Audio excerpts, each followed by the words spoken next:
U15 Hindi अध्याय 141 भोजन का आयोजन 5 अद्यतन _1। उनके अलग होने के बाद महुआ घर लौट आए। अगले दिन उसने एल्डर यू को ढूंढा और उन्हें पूरी बात बताई। जब एल्डर यू ने चांदी सफेद ताओवादी वस्त्र के बारे में सुना तो वह क्रोधित हो गए। ये कियान परिवार के उन शापित कमीनों का ही काम होगा। एल्डर यू ने कमरे में खड़े होकर अपने हाथों को कमर पर रखा और ऊपर से नीचे तक, बूढ़ों से लेकर युवाओं तक कियान परिवार को बिना एक शब्द दोहराए असभ्य भाषा का प्रयोग करते हुए कोसना शुरू कर दिया, जिससे महुआ आश्चर्यचकित रह गया। जब एल्डर यू को कोसने से मन भर गया तो उसे एहसास हुआ कि महुआ वहां था और उसे बड़ी चमकदार आंखों से घूर रहा था। एल्डर यू को थोड़ी शर्मिंदगी महसूस हुई और उन्होंने मन ही मन सोचा, गुस्से के एक पल में मैं भूल गया कि यह बच्चा महुआ अभी भी यहाँ है। अगली बार मुझे सावधान रहना होगा कि मैं उस अच्छे बच्चे को गुमराह न करूं। एल्डर यू खांसते हुए बोले, मैंने अभी जो कहा उससे भूल जाओ। ओह, महुआ ने सिर हिलाया, लेकिन चुपचाप एल्डर यू द्वारा प्रयुक्त सभी श्रापों को नोट कर लिया और उन्हें भविष्य में संदर्भ के लिए रख लिया। गाली देना बहुत अच्छी बात नहीं है, लेकिन यदि आपको गाली देनी ही है तो आप लड़ाई नहीं हार सकते। बड़े क्या कियान परिवार ने बहुत बुरे काम किए हैं?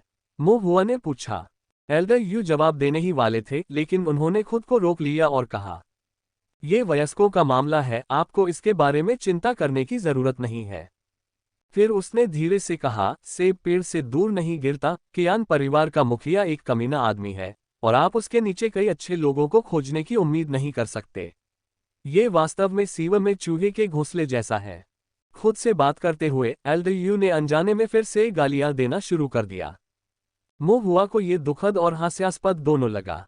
ये सच था कि कियान परिवार के लोग चांदी सफेद ताओवादी वस्त्र पहनते थे, लेकिन इसका मतलब यह नहीं था कि चांदी सफेद ताओवादी वस्त्र पहनने वाला हर व्यक्ति कियान परिवार का था। महुआ ने एल्डर यू को मामले की जांच करने देने और आगे कोई पूछताछ न करने का निर्णय लिया। 2 दिन बाद जब झांगलैन दुष्ट साधकों से निपट चुका तो उसने अपनी जेब से उन्हें दावत देने का फैसला किया और महुआ को नॉर्थ स्ट्रीट स्थित आध्यात्मिक भोजन भवन में भोजन के लिए आमंत्रित किया। सीटूफोन भी वहां मौजूद था। आध्यात्मिक भोजन भवन का संचालन आन परिवार द्वारा किया जाता था। महुआ आन परिवार के युवा गुरु आन शियाओपांग से परिचित थी, क्योंकि उन्होंने उनके प्रशिक्षण के गृहकार्य में उनकी मदद की थी। वह पहले भी दुकानदार से चूल्हे बनाने के बारे में सलाह लेने यहाँ आ चुकी थी, लेकिन उन्होंने यहाँ कभी खाना नहीं खाया था। आखिरकार आध्यात्मिक भोजन भवन में परोसा जाने वाला भोजन आध्यात्मिक ऊर्जा से भरा हुआ था और बहुत महंगा था। हालांकि झांगलैन के पास स्पिरिट स्टोन्स की कमी नहीं थी और महुआ उसके आतिथ्य को स्वीकार करने में संकोच नहीं कर रहा था। उस दुष्ट साधक को पकड़ना तुम्हारे लिए कठिन काम था, खा लो, झांगलैन ने व्यंजनों से भरी मेज की ओर इशारा करते हुए कहा। सीटूफैंग ने बार बार सिर हिलाकर कहा, खा लो। अगर यह काफी न हो तो हम और ऑर्डर कर सकते हैं। अपने गाल फुलाकर महुआ ने पूछा, सीटू शिव नाम के उस बड़े भाई के बारे में क्या ख्याल है? वह रिपोर्ट करने के लिए वापस चला गया है।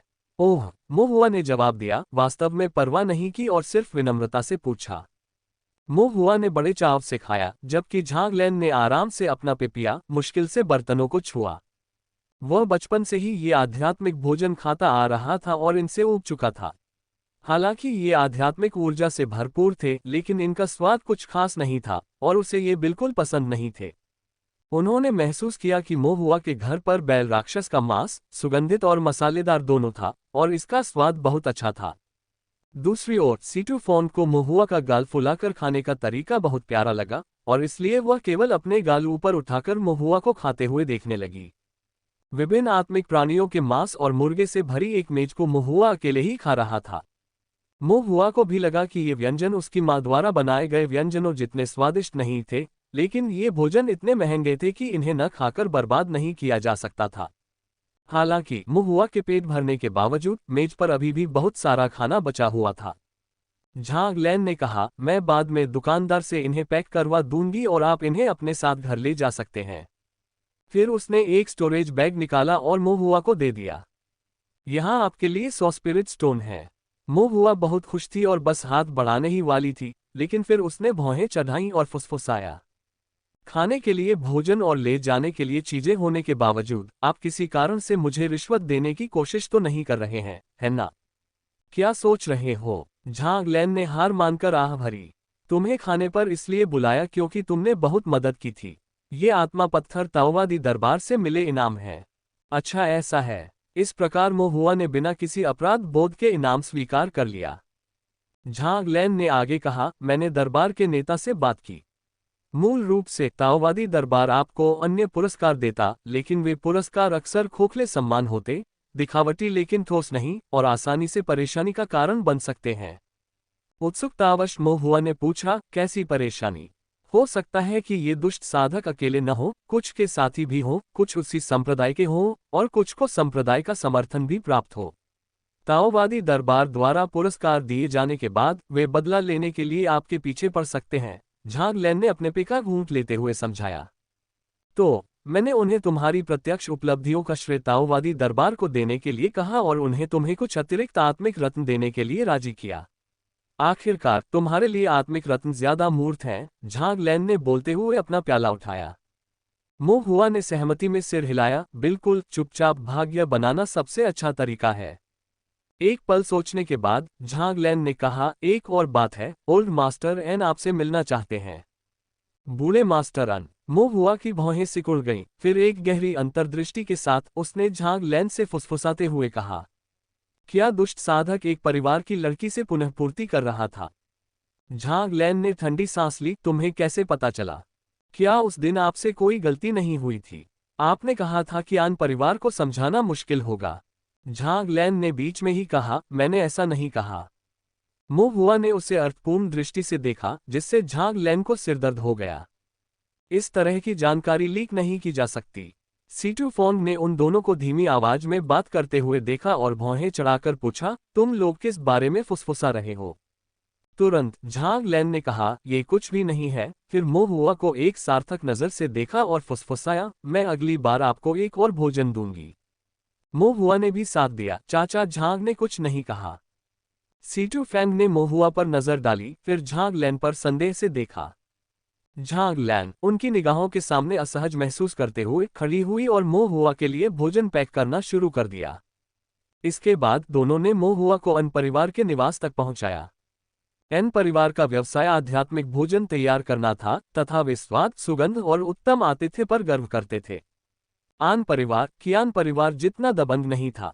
उनके मंडप और मीनारें विलासितापूर्ण आराम के साथ साथ सूक्ष्म वैभव का भी स्पर्श देती थी, कभी भी बहुत ज्यादा दिखावटी नहीं। रास्ते में मोहुआ ने उत्सुकता से चारों ओर देखा। उन्हें एन परिवार की सजावट में रुचि नहीं थी, उन्हें तो केवल उनके द्वारा स्थापित की गई संरचनाओं में रुचि थी। प्रवेश करते ही वह दरवाजों, दीवारों और फर्श पर बनी विभिन्न संरचनाओं का अध्ययन कर रहा था। कुछ संरचनाएं स्पष्ट थीं और उन्हें एक नज़र में पहचाना जा सकता था, लेकिन अधिक सूक्ष्म या जटिल संरचनाओं के लिए उन्हें आध्यात्मिक शक्ति के संरचना पैटर्न और विशेषताओं के आधार पर उनके उद्देश्य का अनुमान लगाना पड़ा। मोहुआ को वे आकर्षक लगे, जबकि उनके साथ आए एन परिवार के गार्डों की घबराहट बढ़ती जा रही थी। उन्हें लगा कि मोहुआ कोई मेहमान नहीं बल्कि उस जगह का जायजा लेने वाला व्यक्ति था। रात में चोरी की तैयारी के लिए दिन में जासूसी करना। मुख्य बात यह थी कि अपनी युवावस्था के बावजूद मोहुआ की दृष्टि स्पष्ट और पैनी थी, जो दीवारों और लकड़ी के आर पार झांककर संरचनाओं की आंतरिक कार्यप्रणाली को समझने में सक्षम थी। उन्होंने यहां तक कि ठोस पृथ्वी संरचना, स्वर्ण पत्थर संरचना, ज्वाला अग्नि संरचना जैसे वाक्यांश भी बुदबुदाए। उन्होंने अपने परिवार की दीवारों, फर्श और छतों में प्रयुक्त सभी संरचनाओं की पहचान कर ली थी। ये किस प्रकार का अतिथि था? एन परिवार के गार्ड मन ही मन विलाप कर रहे थे। हालांकि चूंकि मेहमान आ चुके थे, इसलिए वे असभ्य नहीं हो सकते थे। सौभाग्य से मोहुआ को लिविंग रूम में पहुंचने में ज्यादा समय नहीं लगा। पहरेदारों ने राहत की सांस ली, कमरे के अंदर बैठे एक बुजुर्ग को सलाम किया और सम्मानपूर्वक बाहर चले गए। सुंदर ढंग से सजाए गए बैठक कक्ष में एक बुजुर्ग बैठे थे। मोहुआ ने चुपके से उस आदमी को देखा। उसके पूरी तरह सफेद बाल और दाढ़ी, गुलाबी गरिमा में चेहरा, जिस पर फिर भी एक सौम्य भाव था। देखकर उसने अनुमान लगाया कि यह बूढ़ा मास्टर अन ही होगा, जो अन परिवार का असली अधिकारी है। परिवार तोंगशियान शहर का दूसरा सबसे बड़ा परिवार था, जिसके मुखिया आन योंगलू थे और आन शियाओपान के पिता थे।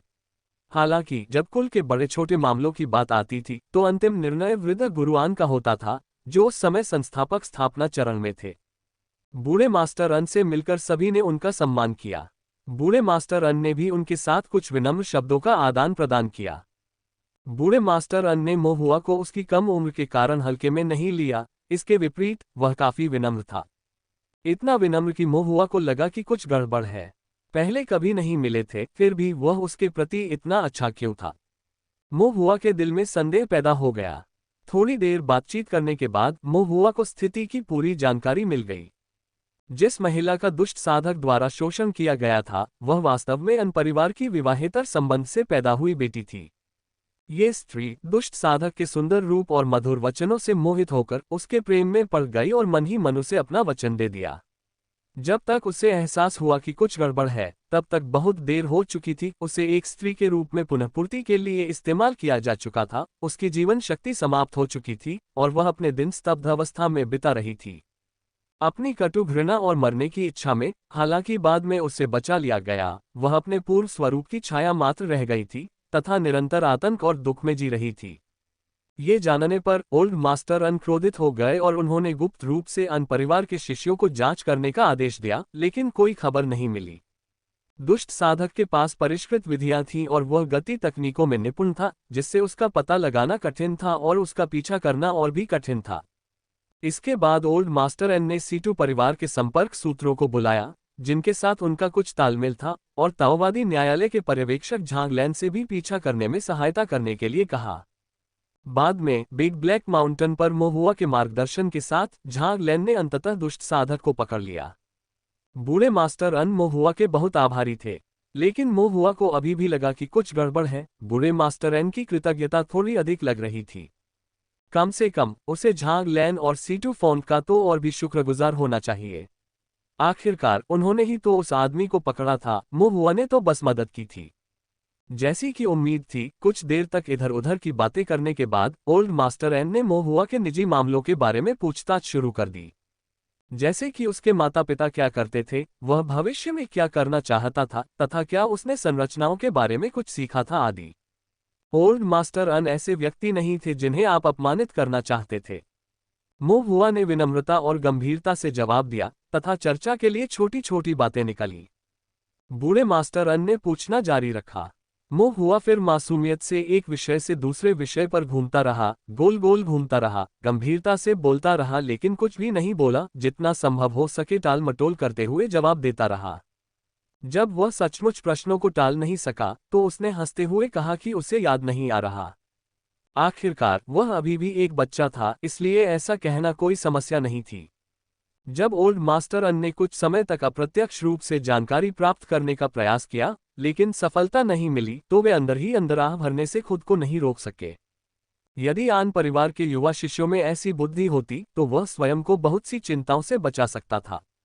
थोड़ी देर बाद ओल्ड मास्टर अन ने अन परिवार के कुछ शिष्यों को भी बुलाया। वहां पुरुष और महिलाएं दोनों थे। ज्यादातर महिलाएं सभी मोहुआ की ही उम्र की थीं, सुंदर थीं और काफी औपचारिक कपड़े पहने हुए थीं। मोहुआ ने नजर घुमाई और उनमें अन जियाओपान को देखा। ऐसा करना कठिन नहीं था, समूह में वह सबसे मोटा था। वह एक दर्दनाक अंगूठे की तरह खड़ा था, उसे नजरअंदाज करना मुश्किल होगा। लेकिन आन जियाओपान खुश नहीं लग रहा था। वह शिष्यों के समूह के बीच खड़ा था, कुछ उदास और हमेशा अपना सिर झुकाए हुए। ऐसा प्रतीत होता था कि यद्यपि वह अन परिवार के मुखिया का पुत्र था, फिर भी उसे अधिक महत्व नहीं दिया गया था, तथा अन परिवार के इन शिष्यों में संभवतः वह सबसे कम योग्यता, सबसे कम साधना तथा सबसे कम प्रभावशाली उपस्थिति वाला व्यक्ति था, जिसे संभवतः केवल संख्या पूरी करने के लिए शामिल किया गया था।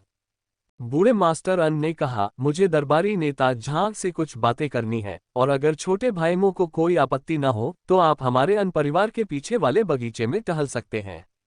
वहां के फूल देखने लायक हैं और नजारा भी लाजवाब है। ये कुल के शिष्य आपके साथ आ सकते हैं। वृद्ध गुरु अन ने शिष्यों के समूह की ओर इशारा किया, विशेष रूप से आगे की ओर खड़ी कुछ सुंदर लड़कियों की ओर इशारा करते हुए। मोहुआ को थोड़ा अजीब लगा। बूढ़े मास्टर एन के इरादे सभी के लिए स्पष्ट थे। सीटू शियू को भी शर्मिंदगी महसूस हुई और वह समझ नहीं पा रही थी कि क्या कहे। दूसरी ओर झांग लैन बिना कोई शोर मचाए चुपचाप चाय की चुस्कियां लेते हुए नाटक को घटित होते हुए देख रहा था, लेकिन अंदर ही अंदर खुश होकर उसने मोहुआ को आंख मारी।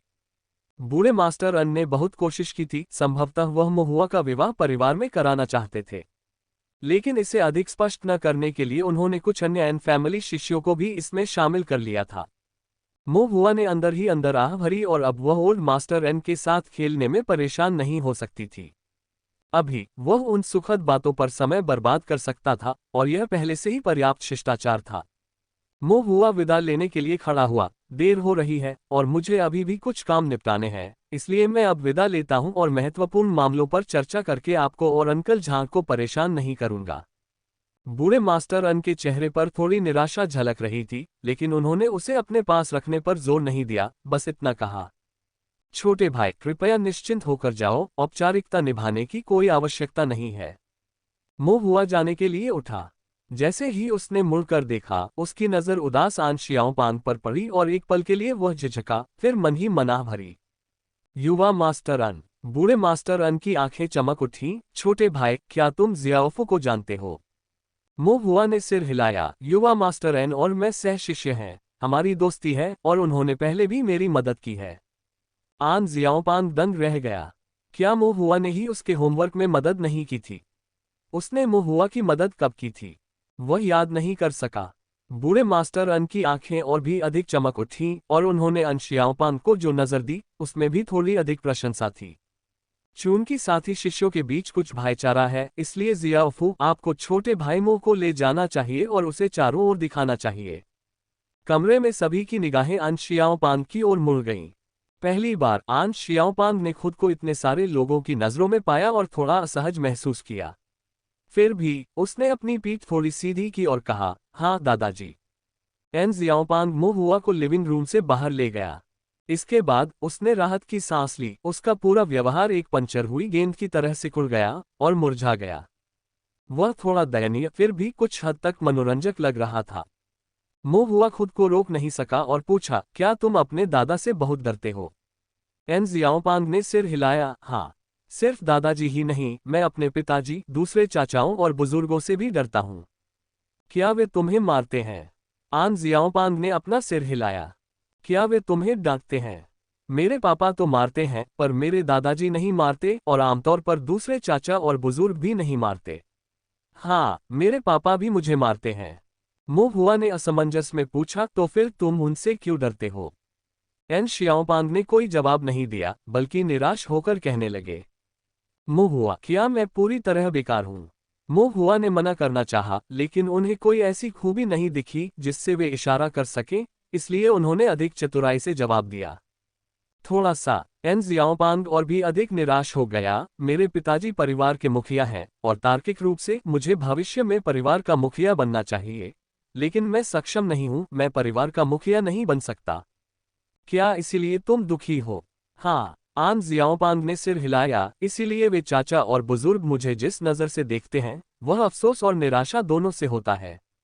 जब मैं छोटा था तो मेरे दादाजी मेरा बहुत ख्याल रखते थे, लेकिन जैसे जैसे मैं बड़ा होने लगा, वे मेरी तरफ सीधे देखना भी नहीं चाहते थे। आन शियाओपांग की आवाज धीरे धीरे धीमी होती गई, यहाँ तक कि उसे सुनना भी मुश्किल हो गया। क्या तुम्हें इसके बारे में पहले पता नहीं था?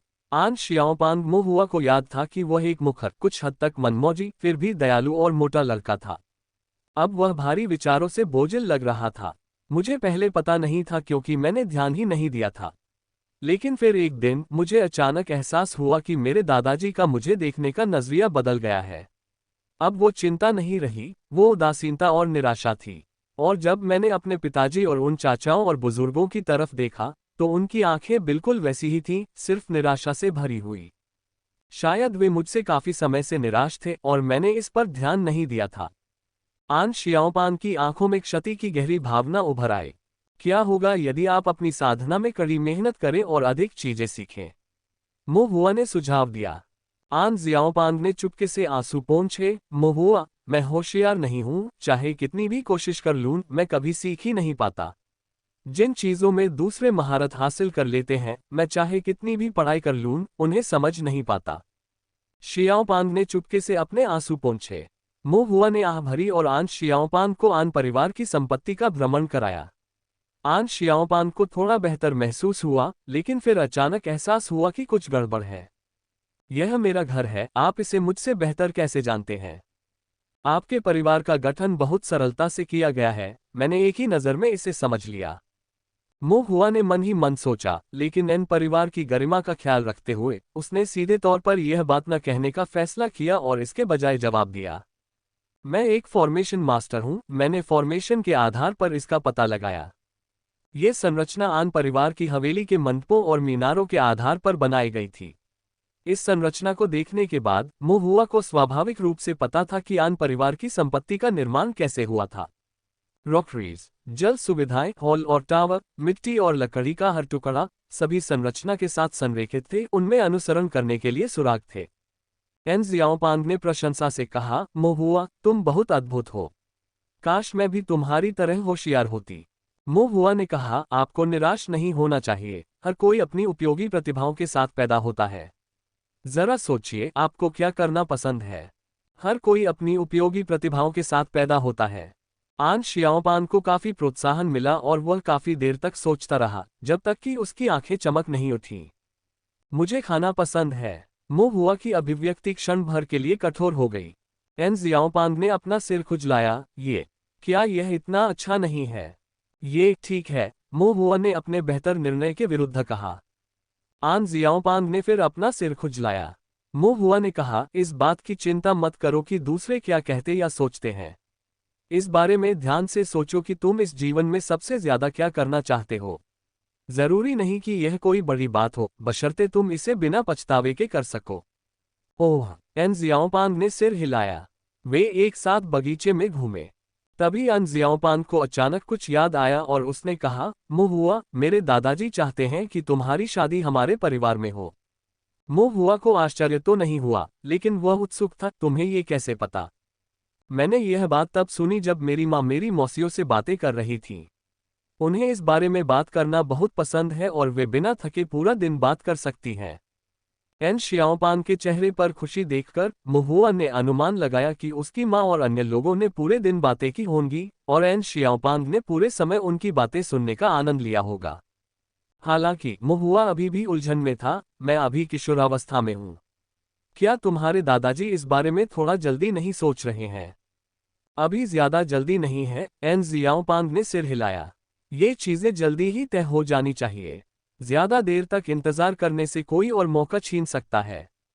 एन जियाओपांग ने फिर अपनी आवाज धीमी की, मैंने सुना है कि कुछ कुलीन कुलों में जैसे ही कोई बच्चा पैदा होता है और उसकी आध्यात्मिक जड़ निर्धारित हो जाती है, वे विवाह के लिए उसका मिलान शुरू कर देते हैं। बचपन की सगाई? हाँ, एन जियाओपांग ने सिर हिलाया। गहन विरासत वाले कुलीन कुल आध्यात्मिक जड़ों की विरासत का अध्ययन करते हैं, ये देखते हुए कि किस प्रकार के साधक की आध्यात्मिक जड़ें दंपत्ति बनने पर किस प्रकार की संतान उत्पन्न कर सकती हैं। दुर्लभ और श्रेष्ठ आध्यात्मिक जड़ों की साधना के लिए कुलीन कुल आध्यात्मिक जड़ों के आधार पर अंतर्विवाह करते हैं। आध्यात्मिक जड़ों पर आधारित अंतर्विवाह, क्या ये वास्तव में काम करता है? हाँ, एन जियाओपांग ने उत्तर दिया, उन कुलीन कुलों के शिष्यों में अनगिनत ऐसे हैं जिनके पास उच्च आध्यात्मिक मूल है, यहाँ तक कि एक उच्च निम्न स्तरीय आध्यात्मिक मूल भी औसत प्रतिभा माना जाता है। वहीं हम जैसे निम्न स्थानों से आए साधकों के लिए मध्यम स्तर पहले से ही अच्छा है। ये कुलीन कुलों द्वारा आध्यात्मिक मूल विरासत पर किए गए शोध और उसके आधार पर उनके अंतर्विवाह का परिणाम है। मुहुआ ने अपनी भौहें सिकोड़ ली। वह आध्यात्मिक जड़ों की विरासत के बारे में जानता था, लेकिन उसे यह एहसास नहीं था कि इसमें इतनी जटिलताएं शामिल हैं। क्या जीवनसाथी चुनना आपसी स्नेह का मामला नहीं है? क्या जबरदस्ती शादी करने वाले शिष्य इसके लिए राजी होंगे? एन जियाओपांग ने आह भरी, उनका इस पर कोई नियंत्रण नहीं है। तुम वही खाते हो जो कुल देता है, वही पीते हो जो कुल देता है, अभ्यास के लिए कुल की साधना तकनीक का उपयोग करते हो, कुल के आत्मिक पत्थरों और आध्यात्मिक वस्तुओं पर निर्भर रहते हो और बाहर जाते समय कुल की शक्ति पर निर्भर रहते हो। तुम बिना किसी कीमत के भुगतान की उम्मीद नहीं कर सकते। क्या ये विचार आपने स्वयं सोचा है? नहीं, मैंने अपनी माँ को ये कहते सुना है, एन शियाओपांग ने ईमानदारी से स्वीकार किया। अगर वे सहमत न हो तो क्या वे विरोध कर सकते हैं? आन जियाओपांग ने अपने होंठ भींचे, तुम अपनी उंगली से किसी का हाथ नहीं मोड़ सकते, विरोध करने से क्या फायदा? कुलीन कुल विशाल वृक्षों की तरह होते हैं और कुल के शिष्य तो बस उस पेड़ पर लगे पत्ते हैं। एक कम हो या ज्यादा, इससे क्या फर्क पड़ता है? अगर तुम विरोध नहीं करते तो तुम शांति से साधना कर सकते हो और आशीर्वाद का आनंद ले सकते हो, लेकिन अगर तुम विरोध करते हो तो तुम्हारे हाथ कुछ नहीं लगता। मो हुआ को भावनाओं का मिश्रण महसूस हुआ। पारिवारिक बंधन खून से बंधे होते हैं, फिर भी रिश्तेदारी बहुत कमजोर लगती है। एन शियाओपांग ने कहा, हालांकि ऐसा नहीं है कि कोई रास्ता नहीं है। किस तरफ? मो हुआ ने पूछा। आन जियाओपांग ने चुपके से कहा, अपना काम करो। तुम्हारा क्या मतलब है? मो हुआ को समझ नहीं आया। यह ऐसा है जैसे। एन जियाओपांग ने याद किया कि उसकी मां ने बातचीत के दौरान क्या कहा था। इसका मतलब है कि आप ऊपरी तौर पर वही करते हैं जो परिवार चाहता है। सही आध्यात्मिक जड़ों से मेल खाते हैं। शादी करते हैं, बच्चे पैदा करते हैं, लेकिन पर्दे के पीछे आप जिसके साथ चाहें रह सकते हैं, जैसे भी आप खेलना चाहते हैं, जब तक कि यह बाहर से बहुत बुरा न लगे। मो हुआ इतना हैरान हुआ कि उसने अपनी आंखें चौड़ी करके देखा। ये बहुत अराजक है। एन जियाओपांग ने सिर हिलाया, बहुत अराजक। इतना कहने के बाद उन्होंने कहा, कबीला जितना बड़ा होगा उतना ही अधिक अराजक होगा। दूसरी ओर ओल्ड मास्टर एन ने झांग लैन के साथ केवल कुछ अनौपचारिक बातचीत की तथा कुछ महत्वहीन विषयों पर चर्चा की। झांग लैन और ओल्ड मास्टर एन के पास वास्तव में एक दूसरे से कहने के लिए ज्यादा कुछ नहीं था। ये बहुत नीरस था। यह मो हुआ के साथ बातचीत करने जितना भी अच्छा नहीं था, हालांकि वह बच्चा कभी कभी थोड़ा परेशान कर सकता था। झांग लैन ने कुछ ठंडे शब्द कहे और फिर सीटू फोन के साथ जाने के लिए उठ खड़ी हुई। बूढ़े मास्टर अन एक क्षण के लिए चिंतन में बैठे रहे और फिर अन परिवार के मुखिया अन योनग्लू अंदर आए। बूढ़े मास्टर अन के पास बैठ गए, अपने लिए एक कप चाय डाली और पूछा, पिताजी क्या मेहमान चले गए? बूढ़े मास्टर अन ने सिर हिलाया। तो फिर तुम यहाँ बैठकर क्या सोच रहे हो? मैं ज्यादा दिन नहीं जीऊंगा। मैं परलोक के बारे में सोच रहा हूँ। एन योनग्लू ने अभी चाय का प्याला अपने होठों तक लाया ही था कि उसका गला रुंध गया। पिताजी, ऐसे मामलों में हल्के में बात नहीं करनी चाहिए। बूढ़े मास्टर अन की पैनी निगाहें अन योनग्लू पर पड़ी और वह धीरे से बोले, हमारा आन परिवार सैकड़ों वर्षों से कियान परिवार के विरुद्ध संघर्ष कर रहा है और हमेशा नुकसान में रहा है। कलाकृतियों के शोधन और कीमिया के क्षेत्र में हमने उन्हें लगभग थाली में परोस दिया है। केवल आध्यात्मिक भोजन के क्षेत्र में ही हम अभी भी कुछ बढ़त रखते हैं। एन योनग्लू ने अपना सिर नीचे कर लिया। परिवार के मुखिया के रूप में भले ही यह उसकी गलती नहीं थी, फिर भी उसे जिम्मेदारी उठानी पड़ी। बूढ़े मास्टर अन ने आह भरते हुए पूछा, क्या आप जानते हैं कि हम कियान परिवार से कहाँ कमतर हैं? हम उनके जितने निर्दयी नहीं हैं। कियान होंग एक भेड़िया है, उसका बेटा और कियान कबीले के सभी प्रत्यक्ष अनुयायी भेड़ियों के बच्चे हैं। और तुम और तुम्हारा बेटा। मैं इससे ज्यादा कुछ नहीं कहूंगा। एन योनग्लू का सिर और भी नीचे झुक गया। अपने बेटे को इस हालत में देखकर बूढ़े मास्टर अन ने उसे डांटना बंद कर दिया और बस इतना कहा, क्या तुम अब भी चाहते हो कि तुम्हारा बेटा परिवार का मुखिया बने? एन योनग्लू ने अपना सिर उठाया। उसका चेहरा शर्म से लाल हो गया था, लेकिन फिर भी उसने जोर देकर कहा, पिताजी, हालांकि शियाओफू ज्यादा काबिल नहीं है, कम से कम वह दयालु तो है और बड़ी बात समझता है। अगर वह परिवार का मुखिया बन जाता है तो शायद वह कोई बड़ा काम न कर पाए, लेकिन वह कोई गलत काम भी नहीं करेगा। उनका बेटा स्वाभाविक रूप से मंदबुद्धि था और यदि वह एक पिता के रूप में उसके लिए चीजों पर विचार नहीं करते तो उनके बेटे के लिए और कौन योजना बनाएगा? बूढ़े मास्टर अन ने आराम करने के लिए अपनी आंखें बंद कर ली और बात नहीं करना चाहते थे। एन योनग्लू को अंदर से चिंता हुई, लेकिन ये जानते हुए कि इस विषय को आगे न बढ़ाना ही बेहतर है, उसने विषय बदल दिया और कहा, मैंने सुना है कि आप दामाद लेना चाहते हैं। बूढ़े मास्टर अन ने अपनी आंखें खोली। अब और नहीं। अब और क्यों नहीं? अन योनग्लू ने धीमी आवाज में पूछा। अन परिवार इसके लायक नहीं है, बूढ़े मास्टर अन ने उदासीनता से कहा। एन योनग्लू को आश्चर्य हुआ और अंदर से कुछ विद्रोही महसूस हुआ। उसने धीरे से जवाब दिया, एन परिवार इसके लायक कैसे नहीं है? बूढ़े मास्टर अन ने अपनी भौहें थोड़ी ऊपर उठाईं, इसके लायक क्या है? एन योनग्लू को गर्व का हल्का सा एहसास हुआ। हमारे एन परिवार की संपत्ति, आत्मा के पत्थर, अनगिनत शिष्य, तोनश्यान शहर में हम किसी से कम नहीं हैं। यहाँ तक कि इस हवेली में भी तोनश्यान शहर में अनगिनत साधक हैं जो यहाँ रहना चाहते हैं। ओह, इस हवेली में ऐसी क्या खासियत है? इसका लेआउट बेहद खूबसूरत है, इसमें बेहतरीन सामग्री का इस्तेमाल हुआ है और यह फॉर्मेशन ऐसा है जिसके लिए मैंने बहुत पैसे दिए हैं और इसे शहर के एक जाने माने फॉर्मेशन मास्टर ने तैयार किया है। ये लगभग पूरी तरह से अभेद्य है। बूढ़े मास्टर अन ने आह भरी। उस बच्चे ने यहाँ आते समय सभी बाहरी संरचनाओं को पहचान लिया, बिना एक भी छूटे। एन योनग्लू दंग रह गया। क्या उसने इसे कैसे पहचाना? यह कोई साधारण संरचना नहीं थी जो आमतौर पर सड़कों पर पाई जाती है। इसे इतनी आसानी से कैसे पहचाना जा सकता था? बूढ़े मास्टर अन ने अपने बेटे को उदासीनता से देखा और कहा, आपकी अभेद्य संरचना उसकी नजर में एक छलनी की तरह है। बिल्कुल छलनी की तरह। ये शब्द एक खंजर की तरह थे जो सीधे अन योंगलू के दिल में चुभ गए। एन योंगलू का मुंह खुला रह गया और वह काफी देर तक बोल नहीं पाए। हुआ ने कुछ देर तक अन शियाओपान के साथ बातचीत की। उसके बाद झांग लैन ने उसे ढूंढ लिया और कहा कि वह जा रहा है, और पूछा कि क्या मोहुआ जाने के लिए तैयार है। एन शियाओपान को अलविदा कहने के बाद, जो अलग होने के लिए काफी अनिच्छुक लग रहे थे, मोहुआ ने उन्हें सलाह दी कि जब उनके पास समय हो तो वे इस बारे में सोचें कि वे क्या करना चाहते हैं। अंततः व्यक्ति केवल अपने आप पर ही भरोसा कर सकता है। आन जियाओपांग ने गंभीरता से सिर हिलाया। मोहुआ और बाकी लोग आन परिवार से चले गए, लेकिन झांग लैन और सीटू फोन घर नहीं लौटे। इसके बजाय वे मोहुआ के पीछे पीछे उसके रेस्टोरेंट तक गए, वहां कुछ स्पिरिट स्टोन खर्च करके अच्छी खासी शराब और मांस खरीदा और उसे घर ले जाकर खाने की जिद करने लगे। मोहुआ के लिए यह व्यवहार काफी हैरान करने वाला था। मोहुआ को आध्यात्मिक भोजन कराने के लिए आत्मिक पत्थर खर्च करें, स्वयं न खाएं, और फिर मोहुआ के घर पर भाग जाएं और अधिक भोजन पर अधिक आत्मिक पत्थर खर्च करें। मोहुआ को समझ नहीं आ रहा था कि क्या कहे, परंतु चूंकि उनके पास बहुत सारे आत्मिक पत्थर थे, इसलिए उसने उन्हें रहने दिया। झांग लैन को आध्यात्मिक भोजन खाना पसंद नहीं था, और सीटू फोंग ने पहले भी मोहुआ द्वारा पहाड़ों से लाए गए गोमांस का स्वाद चखा था, इसलिए वह तब से उसके लिए तरस रही थी। दोनों ने कुछ पाउंड राक्षस मांस खरीदा और फिर मोहुआ से विदाई ली। मोहुआ को याद आया कि उसके भंडारण बैग में अभी भी आध्यात्मिक भोजन भवन से कुछ आध्यात्मिक भोजन रखा हुआ है। चिकन, बतख, मछली और बहुत कुछ। मोहुआ ने अपनी मां को आध्यात्मिक भोजन बनाना सिखाया। लियू रुहुआ ने कुछ आंटी मेंग, आंटी जियांग और दूसरे पड़ोसियों के साथ बांटा। उसने कुछ अपने लिए रख लिया और शाम को मोहुआ को चखने के लिए फिर से बनाया। मोहुआ ने इसे चखा और सिर हिलाया, उसे लगा कि आखिरकार स्वाद सही था।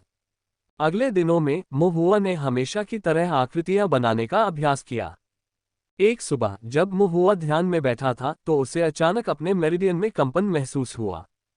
मोहुआ ने तुरंत और अधिक आत्मिक पत्थर निकाले और शांतिपूर्वक उनकी ऊर्जा को अवशोषित कर अपनी साधना जारी रखी।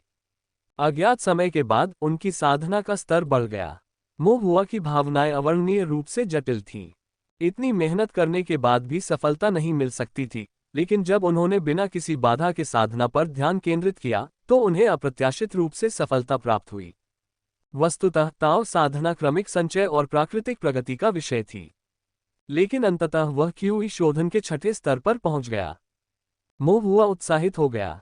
उसने महसूस किया कि उसकी दिव्य भावना मजबूत हो रही है, और अदृश्य बेड़ियां जो उसके विकास को रोक रही थीं, अनजाने में खुल गई थीं। मोहुआ ने अपने कंबल हटा दिए। उसके बिस्तर के किनारे किनारे सामान रखने के लिए थैलियां रखी थीं, और हर थैले में राक्षस के खून से भरी जेड की बोतलें थीं। घनी पैकिंग में 1000 से अधिक बोतलें थीं। मोहुआ ने राक्षस रक्त की इन 1000 से अधिक बोतलों का उपयोग नौ गठन पैटर्न को समझने और प्रथम श्रेणी के गठन मास्टर बनने की दहलीज को पार करने के लिए करने की योजना बनाई। मोहुआ ने थाउजेंड फॉर्मेशन कैटलॉग खोला और फॉर्मेशन आरेख की तलाश की। स्वर्ण कवच संरचना, ये 9 पैटर्न वाली पहली संरचना थी जिसे मोहुआ सीखना चाहता था। उन्होंने पहले से ही संरचना के पैटर्न को पूरी तरह से याद कर लिया था, लेकिन पहले उनकी दिव्य भावना उन्हें चित्रित करने के लिए पर्याप्त मजबूत नहीं थी। अब जबकि मोहुआ एक क्यूई शोधन छठे स्तर का साधक बन गया था और उसकी दिव्य भावना बहुत उन्नत हो गई थी, वह 9 पैटर्न वाली संरचनाएं बनाने का प्रयास कर सकता था। मोहुआ ने शांतिपूर्वक कागज तैयार किया, आध्यात्मिक स्याही को समायोजित किया, अपने ब्रश को स्याही में डुबोया और औपचारिक रूप से स्वर्ण कवच संरचना को चित्रित करना शुरू कर दिया। पहले 8 पैटर्न मोहुआ के ब्रश से बिना किसी बाधा के आसानी से निकल गए, लेकिन जैसे ही उन्होंने 9वां पैटर्न बनाना शुरू किया, उन्हें हल्का सा महसूस हुआ कि उनकी दिव्य भावना खत्म हो रही है। ये सही नहीं हो सकता। मोहुआ तब दंग रह गया जब अपनी दिव्य इंद्रिय को लगभग समाप्त कर देने के बाद भी वह केवल 8.5 पैटर्न ही बना पाया।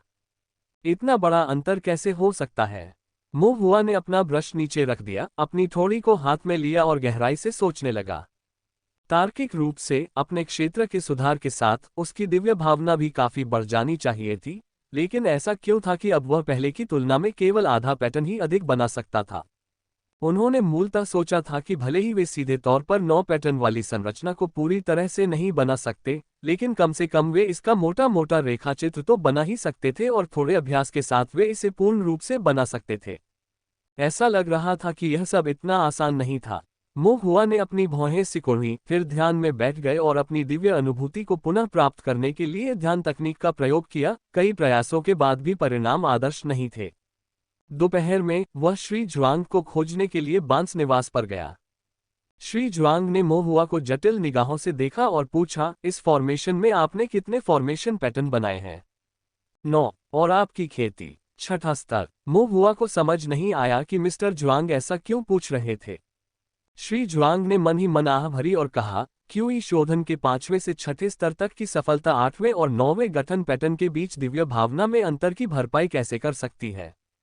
क्या केवल एक क्षेत्र का अंतर नहीं है? क्यूई शोधन और नींव स्थापना के 9वें स्तर के बीच का अंतर भी केवल एक क्षेत्र का है। मो हुआ ने शर्म से मुस्कुरा दिया। श्री जुआंग ने धैर्यपूर्वक समझाया, प्रत्येक प्रमुख क्षेत्र में आप अंत के जितना करीब होंगे, साधना और दिव्य ज्ञान में सुधार उतना ही धीमा होगा तथा क्षेत्रों के बीच की खाई उतनी ही अधिक होगी। तो क्या 8वें और 9वें फॉर्मेशन पैटर्न के बीच का अंतर पिछले अंतराल से बड़ा है? मो हुआ ने पूछा। श्री जुआंग ने सिर हिलाया और कहा, सामान्यतः एक फॉर्मेशन मास्टर के लिए 9 फॉर्मेशन पैटर्न आमतौर पर सीमा होती है। 9वें फॉर्मेशन पैटर्न का तुरंत पूरा होना आपके ड्राइंग फॉर्मेशन तकनीक, फॉर्मेशन डायग्राम की स्मृति, फॉर्मेशन पिवट की समझ और आपकी दिव्य भावना की ताकत और नियंत्रण पर अत्यधिक उच्च मांग रखता है। 8वें और 9वें फॉर्मेशन पैटर्न के बीच का अंतर एक छोटा सा कदम लगता है, लेकिन यह असमानता बहुत बड़ी है।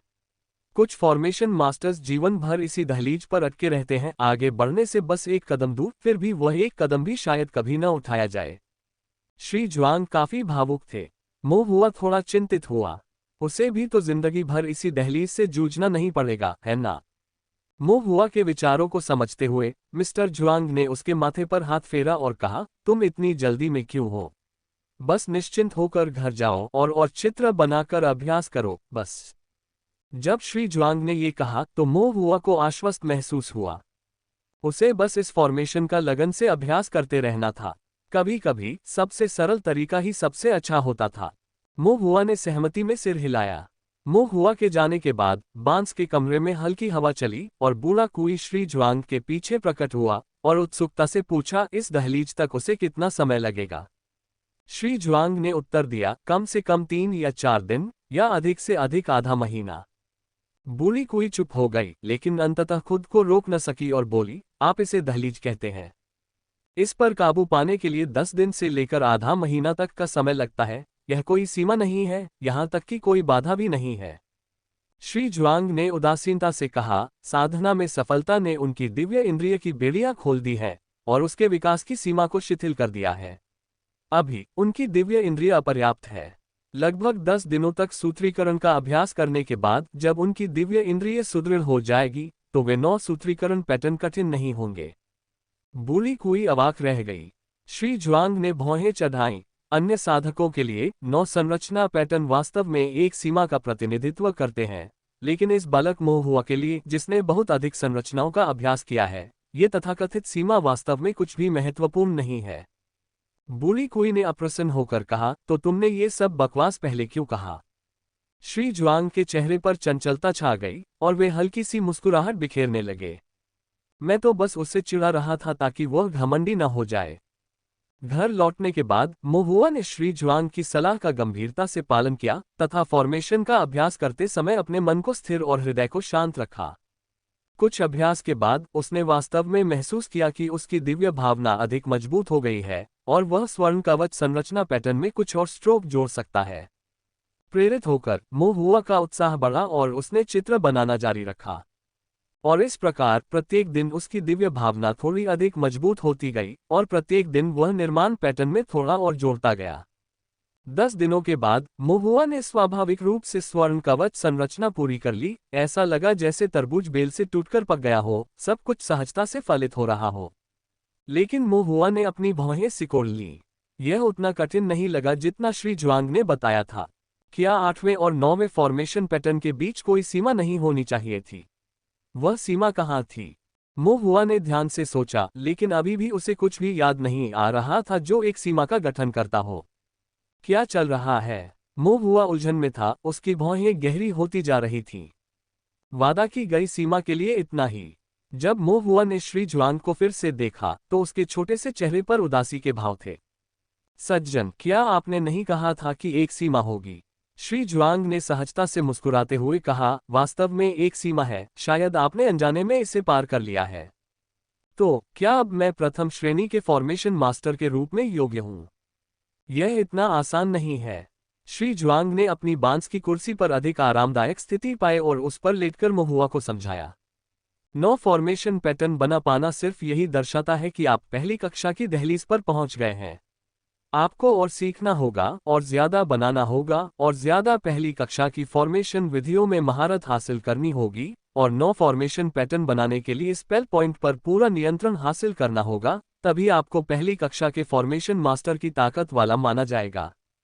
मो हुआ ने श्री जुआंग के शब्दों में अंतर्निहित अर्थ सुना, प्रथम श्रेणी के फॉर्मेशन मास्टर की ताकत है, लेकिन शीर्षक नहीं। श्री जुआंग ने सिर हिलाया, यह उपाधि ताओवादी न्यायालय द्वारा प्रदान की जाती है। ताओवादी न्यायालय? क्या ये ताओवादी न्यायालय अधिकारी नहीं है? ताओवादी न्यायालय के अधिकारी ताओवादी न्यायालय द्वारा शासित होते हैं और वे स्वयं बिना प्रशिक्षण मास्टर के होते हैं, इसलिए उनके पास प्रशिक्षण मास्टर के ग्रेड का निर्धारण करने की क्या क्षमता है? श्री जुआंग की दृष्टि गहरी हो गई। ताओवादी दरबार ताओवादी राज्य में 9 राज्यों के केंद्र में स्थित है। ये 7 मंडपों का नामकरण 7 तारों के नाम पर करता है, जिनमें से स्वर्ग शु मंडप पूरे 9 राज्यों में प्रथम श्रेणी और उससे ऊपर के सभी गठन गुरुओं के पद तय करने के लिए जिम्मेदार है। हर कुछ वर्षों में स्वर्ग शु मंडप गठन गुरुओं का वर्गीकरण करने के लिए साधकों को 9 राज्यों की राज्य सीमाओं पर भेजता है। स्वर्ग शु मंडप। मो हुआ को अपने दिल में कंपन महसूस हुआ। ताओवादी दरबार ऊंचा और अगम्य, ये पहली बार था जब उसने स्वर्ग शु मंडप का नाम सुना। क्या मूल्यांकन बहुत कठिन है? मो हुआ ने पूछा। श्री जुआंग ने सकारात्मक रूप से सिर हिलाया, इसे कठिन माना जाता है, पहले तो परीक्षा के कारण और दूसरे स्लॉट के आवंटन के कारण। मो हुआ को कुछ समझ नहीं आया। श्री जुआंग ने कहा, परीक्षण गठन विधियों पर निर्भर करता है, जबकि स्लॉट का आवंटन कनेक्शन पर निर्भर करता है। मो हुआ ने भौहें चढ़ाईं। एक फॉर्मेशन मास्टर की ग्रेडिंग केवल फॉर्मेशन विधियों पर ही नहीं, बल्कि कनेक्शन पर भी निर्भर करती है। श्री जुआंग ने हल्के से उपहास किया, एक फॉर्मेशन मास्टर की ग्रेडिंग वास्तव में फॉर्मेशन विधियों के स्तर पर आधारित होती है, लेकिन जो लोग ग्रेडिंग करते हैं वे लोग हैं, और जब तक इसमें लोग शामिल होते हैं, स्वाभाविक रूप से इसके लिए कनेक्शन की आवश्यकता होती है। तो फिर किस तरह के कनेक्शन की जरूरत है? या तो आप एक प्रतिष्ठित परिवार से आते हैं, आपके माता पिता असाधारण हैं, या आपके पास चीजों को सुचारू करने के लिए पर्याप्त स्पिरिट स्टोन्स हैं, और स्वाभाविक रूप से आपके संबंध व्यापक होंगे। मो हुआ ये सोचकर दंग रह गई कि उसके जैसा कोई व्यक्ति बिना शक्ति या प्रभाव के और केवल कुछ आत्मा पत्थरों के साथ एक ढीले कल्टीवेटर के रूप में निश्चित रूप से ग्रेड प्राप्त करने में सक्षम नहीं होगा। मो हुआ ने डरते हुए पूछा, क्या लूज कल्टीवेटर्स के पास कोई स्लॉट उपलब्ध होगा? ऐसा नहीं है कि कोई नहीं होगा, जरूर कुछ आवंटित किए जाएंगे। आपको चुना जाएगा या नहीं, यह आपके भाग्य पर निर्भर करता है। ये कहना कि यह भाग्य पर निर्भर करता है, वास्तव में ये कहना था कि यह नियति पर निर्भर करता है। मो हुआ ने भौहें चढ़ाईं। तो फिर उस तर्क से, क्या सभी निर्माण गुरु परिवार संप्रदायों और कुलों में नहीं होंगे, और निचले तबके के साधक निर्माण गुरुओं से पूरी तरह वंचित हो जाएंगे? श्री जुआंग की नजर अर्थपूर्ण हो गई जब उन्होंने मो हुआ को देखा और धीरे से कहा, यही तो बात है। मो हुआ अचंभित रह गई, उसके दिल की गहराई में एक ठंडक सी दौड़ गई। श्री जुआंग ने मो हुआ के बालों को धीरे से सहलाया, ये सभी मामले बाहरी चिंताएं हैं, इन पर ज्यादा विचार नहीं करना चाहिए। मो हुआ को इसकी परवाह नहीं थी, वह रुकी और पूछने से खुद को नहीं रोक सकी, लेकिन सज्जन, क्या होगा यदि मैं दुर्भाग्यशाली रहा और मुझे कभी ग्रेड नहीं मिला? श्री जुआंग धीरे धीरे सीधे बैठ गए, उनकी आंखों की सुस्ती गायब हो गई, उनके बेपरवाह व्यवहार में तीखेपन की झलक दिख रही थी। एक निर्माण गुरु स्वर्गीयताओं की खोज करता है, असंख्य सिद्धांतों को समझता है और किसी भी सांसारिक मामलों से परिभाषित नहीं होता है, न ही किसी साधक द्वारा उसका मूल्यांकन किया जाता है। ताओवादी न्यायालय ग्रेड दे सकता है, लेकिन वे जो ग्रेड देते हैं वह उनका अपना होता है, शक्ति और लाभ के स्तर। एक निर्माण मास्टर वास्तव में शक्ति का पद नहीं, बल्कि स्वर्ग और पृथ्वी के दांव की अखंडता का पीछा करता है। मुहुआ बहुत प्रभावित हुई, उसकी दिव्य अनुभूति अचानक स्पष्ट हो गई। उसे ऐसा महसूस हुआ जैसे उसका दृष्टिकोण व्यापक हो गया हो। आपके निर्देश के लिए धन्यवाद सज्जन। बड़े सम्मान के साथ मुहुआ खड़ा हुआ और श्री जुआंग को गहरा प्रणाम किया। श्री जुआंग ने सिर हिलाया, फिर सहजता से कहा, लेकिन ताओवादी न्यायालय में वह मूल्यांकन यदि किया जा सकता है तो किया जाना चाहिए। मुहुआ दंग रह गया। एक बार ताओवादी न्यायालय आपका मूल्यांकन कर ले तो आपकी स्थिति बदल जाती है। बाद में आप ज्यादा अधिकार से बात कर पाएंगे और मामलों को निपटाना ज्यादा आसान हो जाएगा। कोई आवारा बिल्ली या कुत्ता आपके सामने नहीं उछल कूद करेगा, साथ ही आपको मुफ्त में स्पिरिट स्टोन भी दिए जा रहे हैं। अगर आप उन्हें नहीं लेते तो यह एक बेकार मौका है। मुहुआ एक बार फिर चौंक गई और मन ही मन सोचने लगी कि मिस्टर जुआंग वास्तव में काफी व्यावहारिक थे। लेकिन अगर मैं मूल्यांकन में पास नहीं हो पाया तो क्या होगा? मुहुआ ने डरते हुए पूछा। श्री जुआंग ने उसकी ओर उदासीनता से देखा। जल्दी नहीं, मूल्यांकन के लिए जल्दी नहीं है। जल्दबाजी मत करो, भले ही आप पास न हो सके। ओह, श्री जुआंग ने कहा, आपकी उम्र क्या है?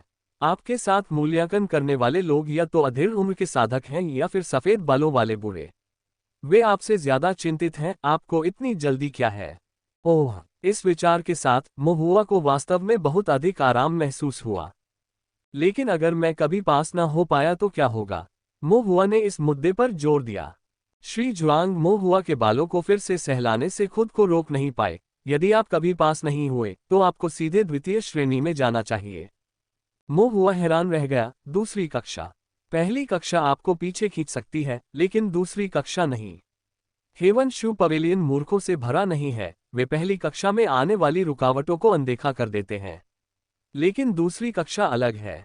अगर आपकी फॉर्मेशन स्किल्स दूसरी कक्षा तक पहुंच जाती हैं, तो बिना किसी विशिष्ट पृष्ठभूमि के भी आप कोई साधारण व्यक्ति नहीं हैं, और हेवन शू पवेलियन आपको हल्के में उकसाने की हिम्मत नहीं करेगा।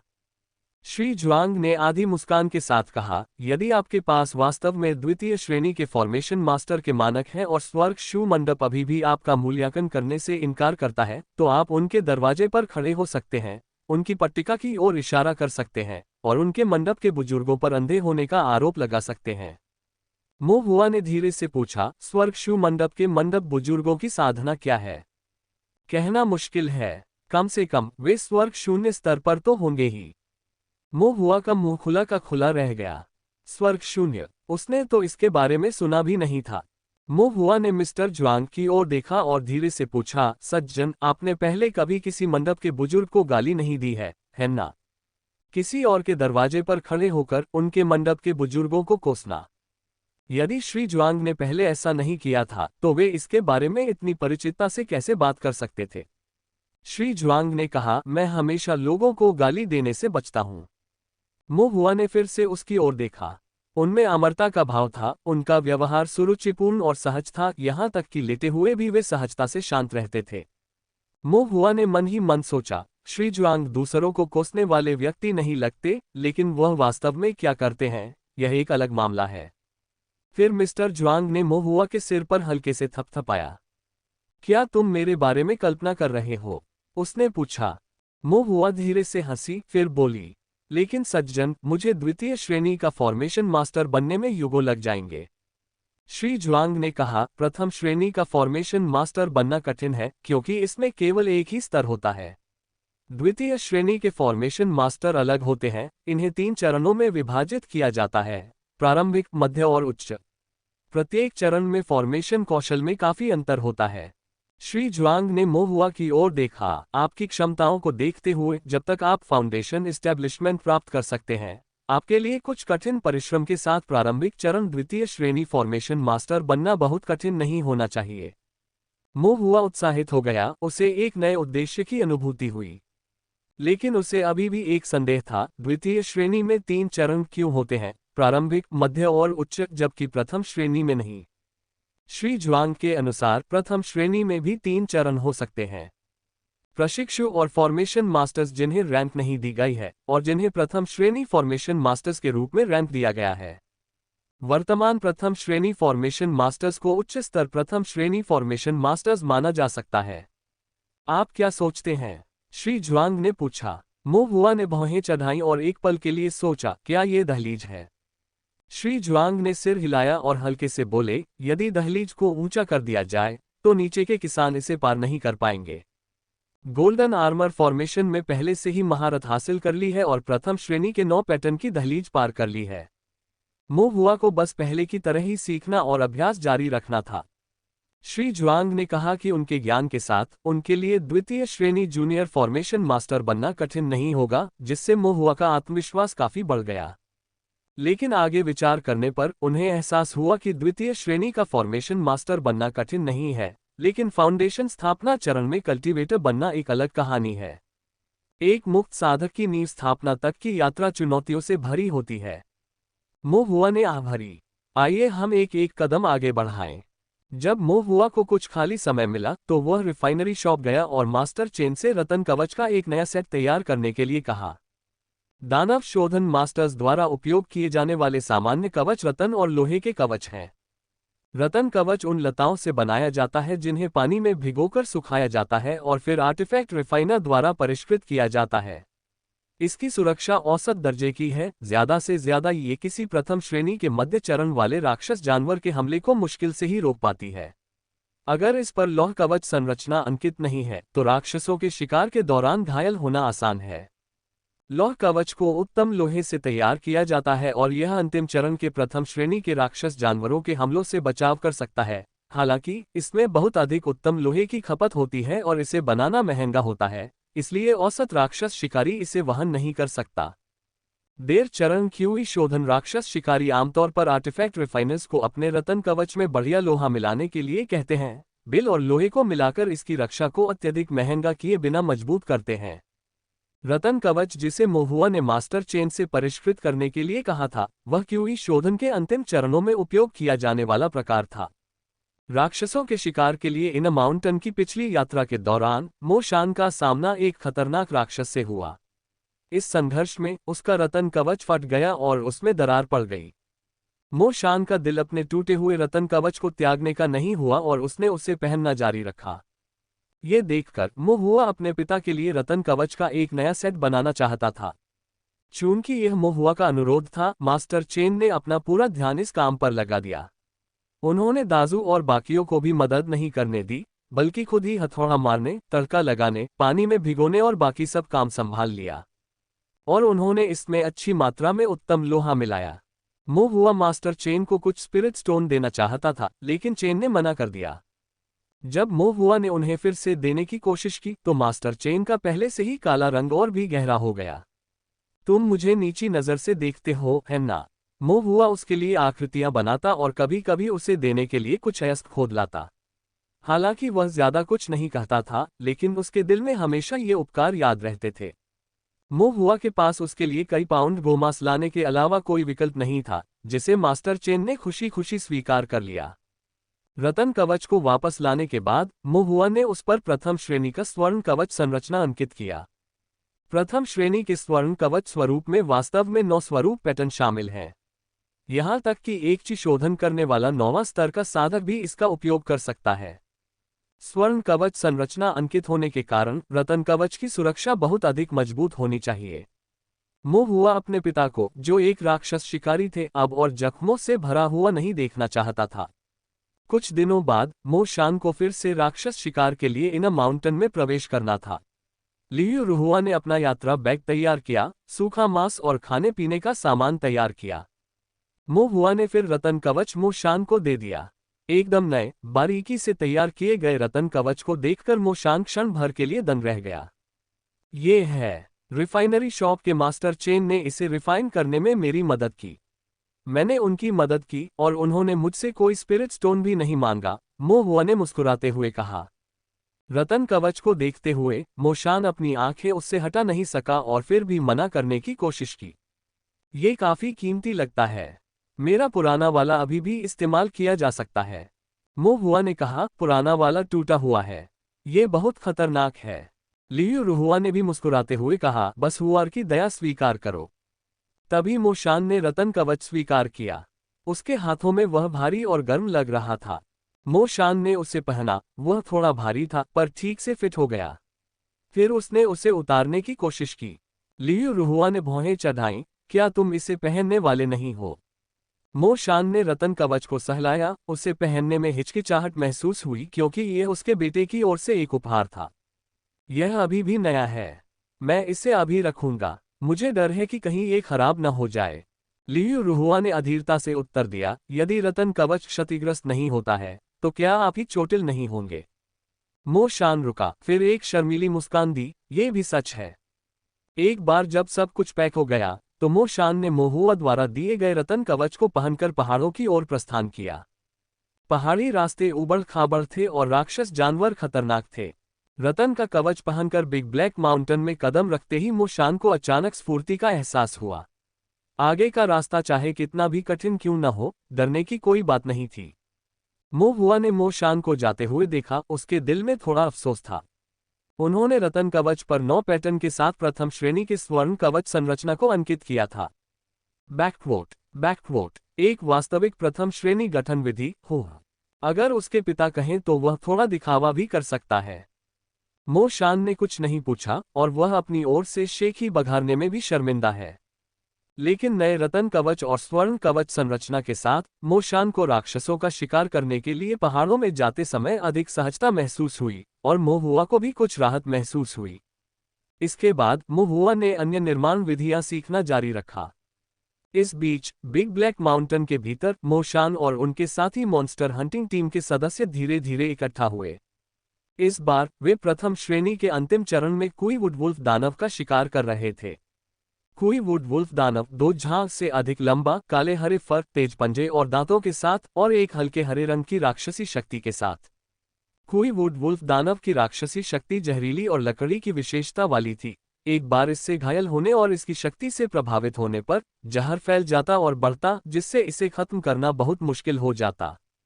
राक्षस शिकारियों ने अपनी रणनीति पर चर्चा की और फिर कुई वुडवुल्फ दानव के निशान खोजने के लिए निकल पड़े। घर पर रेस्तरां खोलने के बाद से मोशान के पास साधना के लिए अतिरिक्त आत्मा पत्थर थे और उसकी किस्मत भी खराब नहीं थी क्योंकि वह पहले ही क्यूई शोधन के 9वें स्तर पर पहुंच गया था। मोशान और कुछ अन्य 9वें स्तर के क्यूई रिफाइनिंग मॉन्स्टर हंटर्स ने पहाड़ी जंगल के साथ चलते हुए और कुई वुडवुल्फ की आभा की खोज करते हुए मार्ग का नेतृत्व किया। एक विशालकाय राक्षस शिकारी ने मोशान की ओर देखा और आश्चर्य से कहा, बूढ़े मो, आपने अंततः रतन कवच बदल लिया है। मेरे बेटे ने मुझे ये दिया। मोशान का स्वर सपाट था लेकिन उनके व्यवहार में गर्व की झलक थी जिसे वे छिपा नहीं सके। अन्य राक्षस शिकारी यह सब देख रहे थे, उनके हृदय कड़वे और आक्रोश से भरे हुए थे। ठीक है, बस इतना ही काफी है। अगर तुम हंसना चाहते हो तो हंसो। हम तुम्हें नहीं मारेंगे। पहले आपको उसे हराने में सक्षम होना होगा। वे लोग कुछ देर तक मजाक करते रहे। अचानक मोशान की अभिव्यक्ति गंभीर हो गई, हम करीब हैं। सभी मॉन्स्टर हंटर्स के चेहरे पर गंभीरता छा गई, उन्होंने मजाक करना बंद कर दिया और पूरी तरह सतर्क हो गए। नीचे झुके हुए, जंगल की घनी झाड़ियों को ढांकते हुए, वे सावधानीपूर्वक आगे बढ़े जब तक कि अंततः उन्हें जंगल में एक कलकल करती हुई नदी के किनारे कुई वुडवुल्फ डेमन नहीं मिल गया। कुई वुडवुल्फ दानव नदी पर पानी पी रहा था, उसकी क्रूर आंखें आसपास के वातावरण को देख रही थीं। मोशान ने धीमी आवाज में कहा, हमेशा की तरह वही नियम, मैं पहले जाऊंगा।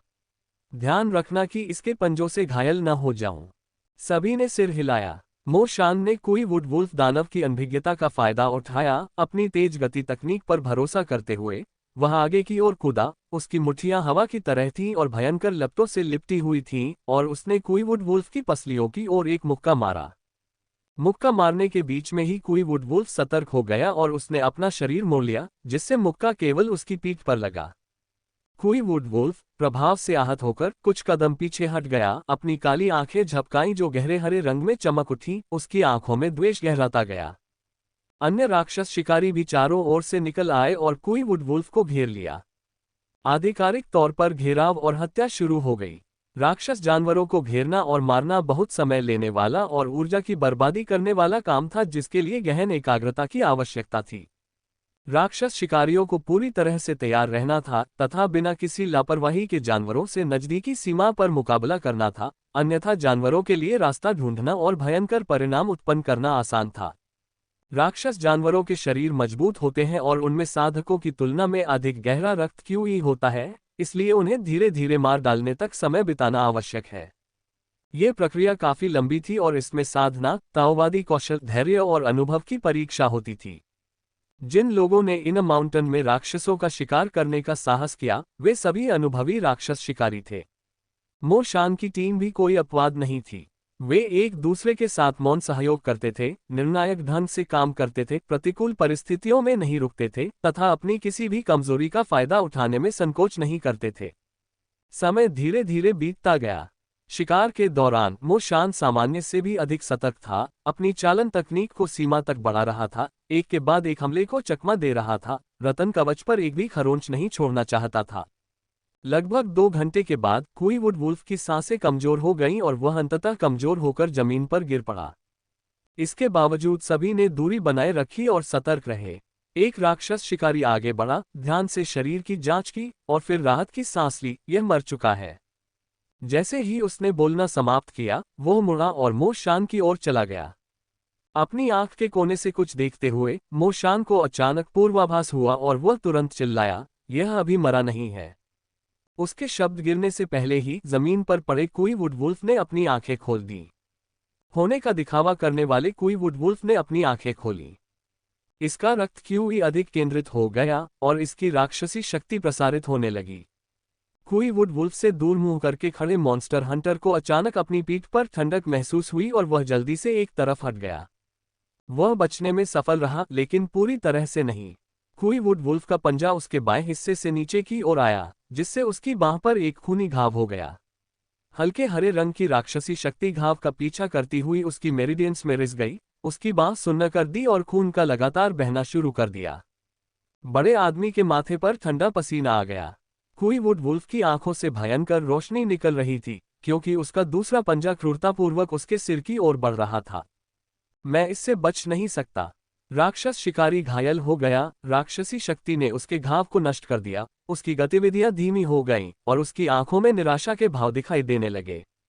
तभी मो शान अचानक प्रकट हुए और उन्होंने सही समय पर उस बड़े आदमी को लात मारकर उसे बचा लिया। क्वीवुड वुल्फ का पंजा एक बार फिर चूक गया। जब वह बड़ा आदमी जमीन पर गिर गया तो उसे उस जगह पर तीव्र दर्द महसूस हुआ जहां मो शान ने उसे लात मारी थी और उसका रक्त क्यों उफन उठा। वह जानता था कि यह मो शान ही था जो उसे बचाने की कोशिश कर रहा था। वह खुद को रोक नहीं पा रहा था, पूरी ताकत से लात मार रहा था। उस किक ने सचमुच उसकी जान बचाई, लेकिन ये सचमुच दर्दनाक था। बड़ा आदमी चिल्लाने से खुद को नहीं रोक सका, मो शान तुम। उसने ऊपर देखा, लेकिन उसकी अभिव्यक्ति में भारी परिवर्तन आ गया, क्योंकि क्वीवुड वुल्फ ने अपना पंजा ऊपर उठा लिया था और मो शान पर निशाना साध रहा था। और जब मो शान ने उसे लात मारी थी, तब भी उसने अपना बल वापस नहीं लिया था, जिससे उसके पास बचने का कोई रास्ता नहीं बचा था। मो शान, बड़े आदमी ने तुरंत चिल्लाकर कहा। मो शान ने अपनी भौहें सिकुड़ी, लेकिन उनके चेहरे पर घबराहट का कोई संकेत नहीं दिखा। ये सब उनकी उम्मीदों के अनुरूप था। बड़े आदमी को बचाकर वह अपनी कमजोरी उजागर कर देगा और इस तरह क्वीवुड वुल्फ के हमले का लक्ष्य बन जाएगा। लेकिन उसने भेड़िया दानव के हमले का अंदाजा लगा लिया था। क्वीवुड वुल्फ का नीचे की ओर वार सिर्फ उसकी पीठ को घायल कर सकता था और यह जानलेवा नहीं होता। वह अपने भाई की जान बचाने के लिए कुछ चोटें सहने को तैयार था। ये सब उसके लिए उचित था। राक्षस शिकार दल के अन्य सदस्यों ने भी इस दृश्य को देखा, लेकिन उनकी चाल तकनीक मो शान जितनी अच्छी नहीं थी और जल्दी से आगे बढ़ने के बावजूद वे अभी भी एक कदम पीछे थे। वे केवल असहाय होकर देख सकते थे कि क्वीवुड वुल्फ का पंजा एक गंदी हवा के साथ मो शान की पीठ में घुस गया। लेकिन इसके बाद जो हुआ उससे सभी अचंभित रह गए। क्वीवुड वुल्फ के पंजे ने मांस को नहीं फाड़ा, त्वचा को भी नहीं तोड़ा और उसने रतन कवच को भी नहीं चीरा। रतन कवच पर एक हल्की सुनहरी रोशनी चमकी, जिसने क्वीवुड वुल्फ के पंजे को अवरुद्ध कर दिया। मो शान पंजे के वार के बाद दूर जा गिरा और हालांकि जमीन पर गिरते ही उसने मुंह भर खून थूका, लेकिन कोई जख्म नहीं था, कोई राक्षसी शक्ति का आक्रमण नहीं था, बस राक्षस जानवर की ताकत का असर था। यह कोई बड़ी समस्या नहीं थी, लेकिन ये तो पहले दर्जे का राक्षस जानवर था। घाव कैसे नहीं हो सकता था। एक क्षण के लिए सभी लोग स्तब्ध रह गए, फिर होश में आए और उन्हें एहसास हुआ कि अब इस बारे में सोचने का समय नहीं है। ये याद करते हुए कि बड़ा आदमी और मोशान मौत के कितने करीब आ गए थे, उन्होंने राक्षस जानवर को इतनी विश्वासघाती तरीके से मौत का नाटक करने के लिए घृणा की। सभी राक्षस शिकारियों ने अपने अपने ब्लेड निकाले और कुई वुडवुल्फ को उन्माद में मार डाला। मोशान उन्हें रोकना चाहता था, लेकिन बहुत देर हो चुकी थी, वह केवल चुपचाप आह भर सकता था। खैर, फर भी वहां चला गया। जब उन्होंने कुई वुडवुल्फ डेमन की खाल उतारी, तो उसकी खाल वास्तव में मरम्मत के परे थी, फटे कपड़े की तरह जिसका एक भी टुकड़ा पूरा नहीं था। मोशान ने फिर आह भरी। वे लंबे समय तक इन माउंटेन पर नहीं रह सकते थे, इसलिए कुई वुडवुल्फ की लाश को इकट्ठा करने के बाद वे वापस चले गए और बाहरी माउंटेन पर एक शिविर में अस्थायी रूप से आराम करने की योजना बनाए। रास्ते में राक्षस शिकारी का घाव दर्द से तड़प उठा, जिससे वह श्राप देने को प्रेरित हुआ। धिक्कार है इन राक्षस जानवरों पर, हर एक की नकली मौत अलग होती है। मैं लापरवाह था और मैंने गलत अनुमान लगाया। कितनी बड़ी भूल थी। मॉन्स्टर हंटर्स में से एक ने कहा, चलो इस बार तुम भाग्यशाली हो। ओल्ड मो के बिना शायद तुम्हारी जान चली जाती। बड़े आदमी ने मोशान को धन्यवाद दिया। धन्यवाद भाई। मोशान ने हाथ हिलाते हुए कहा, हम कंधे से कंधा मिलाकर लड़ते हैं, विनम्र होने की कोई जरूरत नहीं है। चूंकि वे एक ही राक्षस शिकार दल में थे, इसलिए वे भाई भाई थे और साथ मिलकर अपनी जान जोखिम में डाल रहे थे। आज तुम मुझे बचाओगे, कल मैं तुम्हें बचाऊंगा, ये स्वाभाविक ही है।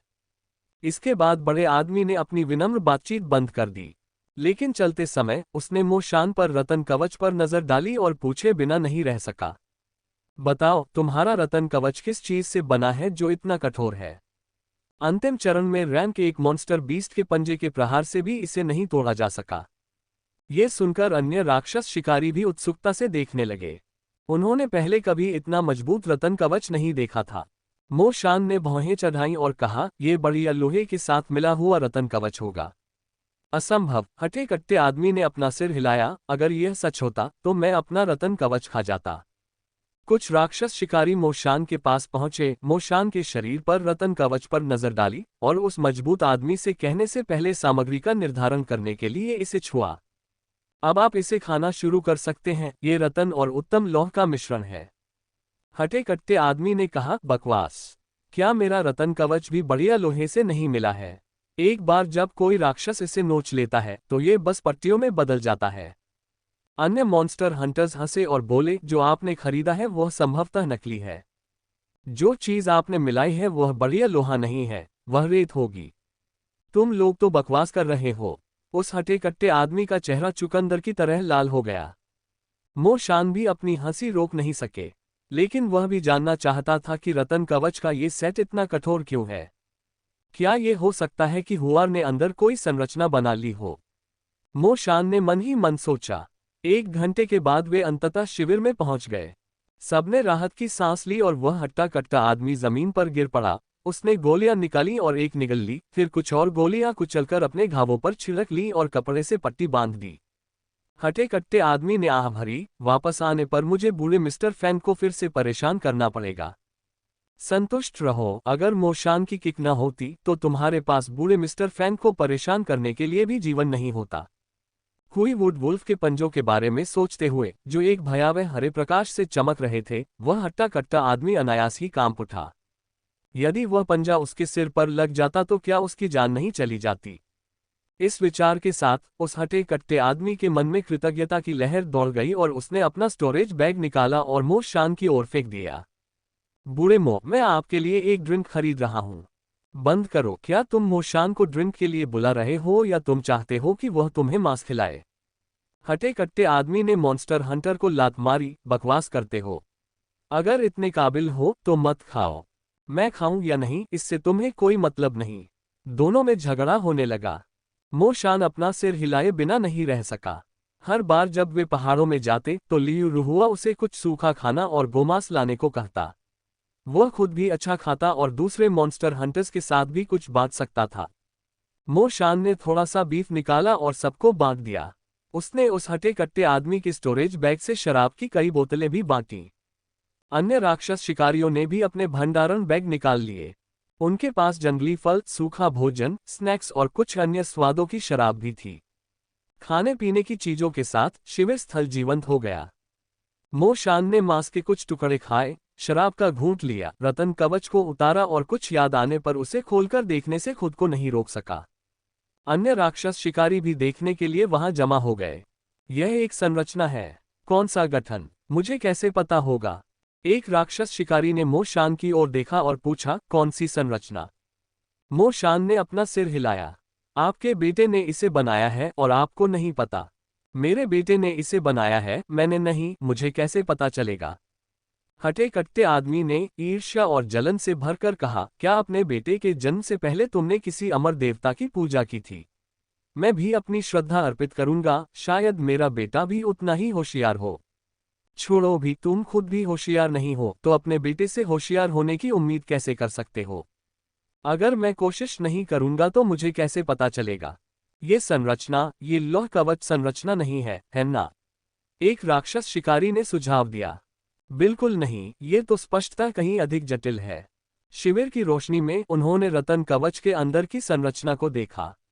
लिखावट जटिल थी, पैटर्न गूढ़, हल्के सुनहरे रंग से चमक रहे थे, साफ तौर पर कोई साधारण बात नहीं थी।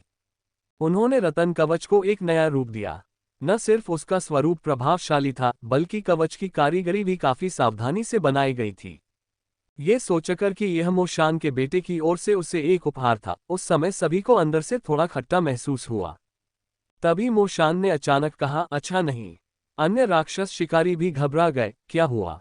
मो शान ने रतन कवच को छुआ और कुछ हद तक दुखी महसूस किया। ये खरोंच गया है। राक्षस शिकारियों का समूह उसे चुपचाप देखता रहा, कुछ देर तक अवाक रहा। मुझे बताए, हमारे बीच की दोस्ती को देखते हुए अगर मैं अपना अभिमान त्याग कर आपके बेटे से कहूं कि वह मेरे लिए एक फॉर्मेशन बनाए, तो क्या वह सहमत होगा? इससे पहले कि मो शान जवाब दे पाते, एक अन्य मॉन्स्टर हंटर ने बीच में कहा, तुम्हारा चेहरा बड़ा है। अब आप युवा नहीं रहे, जीविका कमाने के लिए अपने रूप पर निर्भर रहने के बारे में सोचना बंद कर दें। अन्य लोग भी हंसने लगे और उनका मजाक उड़ाने लगे। मो शान, बस मुझे बताओ, इस संरचना को बनाने के लिए कितने स्पिरिट स्टोन्स की आवश्यकता होगी? मुझे एक विचार दो। मो शान ने व्यंग्यात्मक मुस्कान के साथ उत्तर दिया, मुझे वापस जाकर अपने बेटे से पूछना होगा। ये संरचना बनाना शायद आसान नहीं है। भीड़ ने इस पर विचार किया और सहमति में सिर हिलाया। एक ऐसा संगठन जो प्रथम श्रेणी के राक्षस जानवर के प्रहार को झेलने में सक्षम हो, उसे तैयार करना वास्तव में आसान नहीं होगा। एक अन्य मॉन्स्टर हंटर ने मो शान से फुसफुसाते हुए कहा, आपके बेटे की अभी तक सगाई नहीं हुई है ना? मो शान ने सिर हिलाया, वह अभी भी जवान है। वह इतना जवान नहीं है, इतना जवान नहीं। इन बातों पर शुरू से ही विचार किया जाना चाहिए। आपका मतलब क्या है? मॉन्स्टर हंटर हंसते हुए बोला, मेरी एक बेटी है, वो बहुत खूबसूरत है। क्या हो अगर शादी के जरिए हमारे परिवार आपस में रिश्तेदार बन जाएं? मो शान, उसकी बकवास मत सुनो। मेरी भतीजी ही असली खूबसूरत है। बड़े भाई मो, इन मामलों में जल्दबाजी नहीं की जा सकती। मेरी राय में थोड़ा और इंतजार करो, अगले साल तक। तब मेरी बेटी पैदा होगी। तुम्हारी बेटी कितनी बड़ी है, बेशर्म आदमी। मो शान ने उन सबको एक साथ बात करते हुए देखा और असहाय होकर मुस्कुराया। यद्यपि इस राक्षस शिकार अभियान में कुछ उतार चढ़ाव आए, लेकिन कुल मिलाकर यह सुचारू रूप से चला और इसमें ज्यादा समय नहीं लगा। पहाड़ से नीचे आने के बाद उन्होंने राक्षस जानवरों को बेच दिया, आत्मा पत्थरों को वितरित किया और प्रत्येक अपने अपने घर चले गए। जैसे जैसे शाम ढलती गई, स्ट्रीट लाइटें एक एक करके जल उठीं। मो शान परिचित सड़कों पर चले और परिचित आंगन का गेट खोलकर घर लौट आए। लियू रुहुआ ने पहले ही भोजन तैयार कर लिया था। मेज पर हरी सब्जियां, मांस और भाप से भरा चावल का दलिया था। रात के खाने के दौरान मो शान ने मोहुआ से पूछा, क्या आपने रतन कवच के अंदर एक संरचना बनाई है? हाँ, मोहुआ एक हाथ में पीली रोटी और मुंह में मांस भरे हुए सिर हिलाया और बोला, मैंने स्वर्ण कवच संरचना बनाई। Golden armour formation. क्या यह आयरन आर्मर फॉर्मेशन से बेहतर ग्रेड है? हाँ, इसका प्रभाव आयरन आर्मर फॉर्मेशन से काफी बेहतर है। एक पल सोचने के बाद मो शान ने पूछा, आपके राक्षस शिकार दल के कुछ चाचा भी इस संरचना को बनाने में आपकी मदद मांगना चाहते हैं? ये संभव है, लेकिन उन्हें कुछ समय तक इंतजार करना होगा।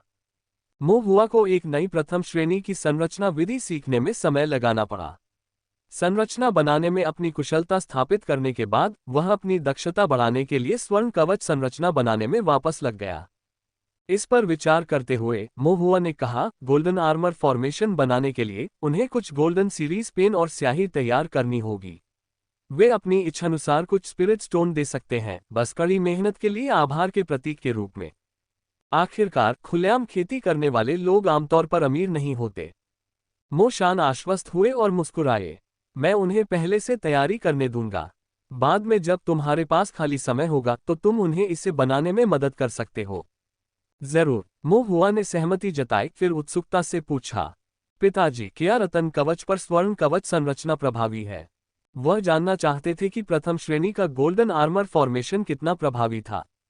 मो शांत प्रभावी कहने वाले थे। आखिरकार देर से चरण वाले क्वीवुड वुल्फ भी रतन कवच को फाड़ने में कामयाब नहीं हुए थे। अपने जीवन में उन्होंने इससे अधिक टिकाऊ कवच कभी नहीं पहना था। लेकिन जैसे ही शब्द उसकी जीभ की नोक पर पहुंचे, मो शान हिचकिचाया। प्रभावी कहने का मतलब होगा कि उसे पहाड़ों में खतरे का सामना करना पड़ा था, और अपनी पत्नी और बच्चे को चिंता से बचाने के लिए उसने जो खतरे उठाए थे वे ऐसी बातें थीं जिनके बारे में मो शान ने कभी बात नहीं की थी। एक पल की हिचकिचाहट के बाद मो शान ने कहा, यह कारगर होना चाहिए था, लेकिन आज का मॉन्स्टर हंटिंग बिना किसी वास्तविक खतरे के अच्छा रहा।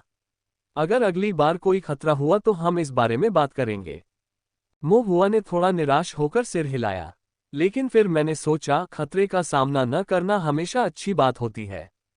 रतन कवच या स्वर्ण कवच संरचना दोनों का उद्देश्य खतरे को कम करना है, लेकिन चाहे इसे कितना भी कम कर दिया जाए फिर भी कुछ जोखिम बना रहता है। सबसे अच्छा परिदृश्य तो यही है कि किसी भी खतरे का सामना न करना पड़े। ऐसा सोचकर मो हुआ ने अपना मन शांत किया और खुशी से खाना शुरू कर दिया। जब मो हुआ खाना खा रही थी तो उसके मन में एक और सवाल आया, पिताजी, अंकल झाओ कैसे हैं? मो शान ने अपनी भौहें सिकोड़ते हुए कहा, बहुत अच्छा नहीं है, वह अभी तक नहीं उठा है। बूढ़ा झाओ पहाड़ों में चला गया और एक अज्ञात साधक ने उसका पीछा किया। भागते समय वह एक चट्टान से गिर गया और शाखाओं में उलझ गया, और बाद में मोहुआ ने दिव्य ज्ञान से उसे ढूंढ निकाला। गंभीर रूप से घायल ओल्ड झाओ भाग्यशाली थे कि वे बच गए, अन्यथा उनके बचने की संभावना बहुत कम होती। क्या ये कियान परिवार ने किया था? इसका कोई निर्णायक सबूत नहीं है, लेकिन इसकी बहुत संभावना है। मो हुआ ने एक पल सोचा और कहा, क्या कियान परिवार अपना गुस्सा निकालने के लिए अंकल झाओ का पीछा कर रहा है, या कुछ छुपाने के लिए? बड़े यू जांच कर रहे हैं, लेकिन कोई सुराग नहीं मिला है।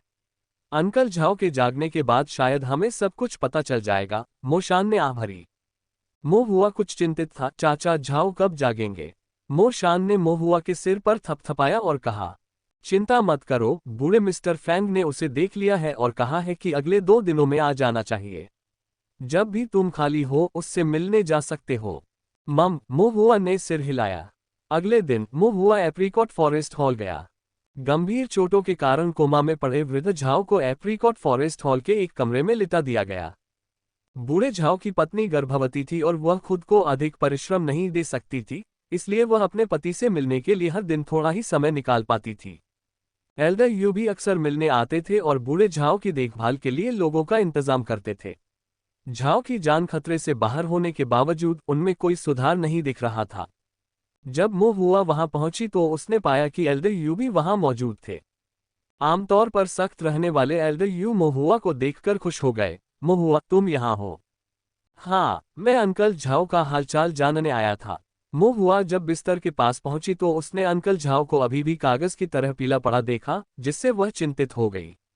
फिर उसने धीरे से एल्डर यू से पूछा, बड़े कियान परिवार के कार्यों के बारे में कोई निष्कर्ष? एल्डर यू एक पल के लिए हिचकिचाए, फिर धीमी आवाज में बोले, मैंने जांच के लिए किसी को भेजा है। पिछले 1 महीने से कियान परिवार के लोग बिग ब्लैक माउंटेन में चुपके से घुस रहे हैं, बहुत ही संदिग्ध तरीके से काम कर रहे हैं, और यह स्पष्ट नहीं है कि वे क्या कर रहे हैं। मो हुआ ने भौहें चढ़ाईं। मैं भी पहाड़ पर गया था, लेकिन लगता है कि मेरा उनसे सामना नहीं हुआ। वे ज्यादातर अंधेरे की आड़ में घुस आते हैं और पहाड़ में घुसते ही गायब हो जाते हैं। स्वाभाविक है कि आपका उनसे सामना नहीं हुआ होगा।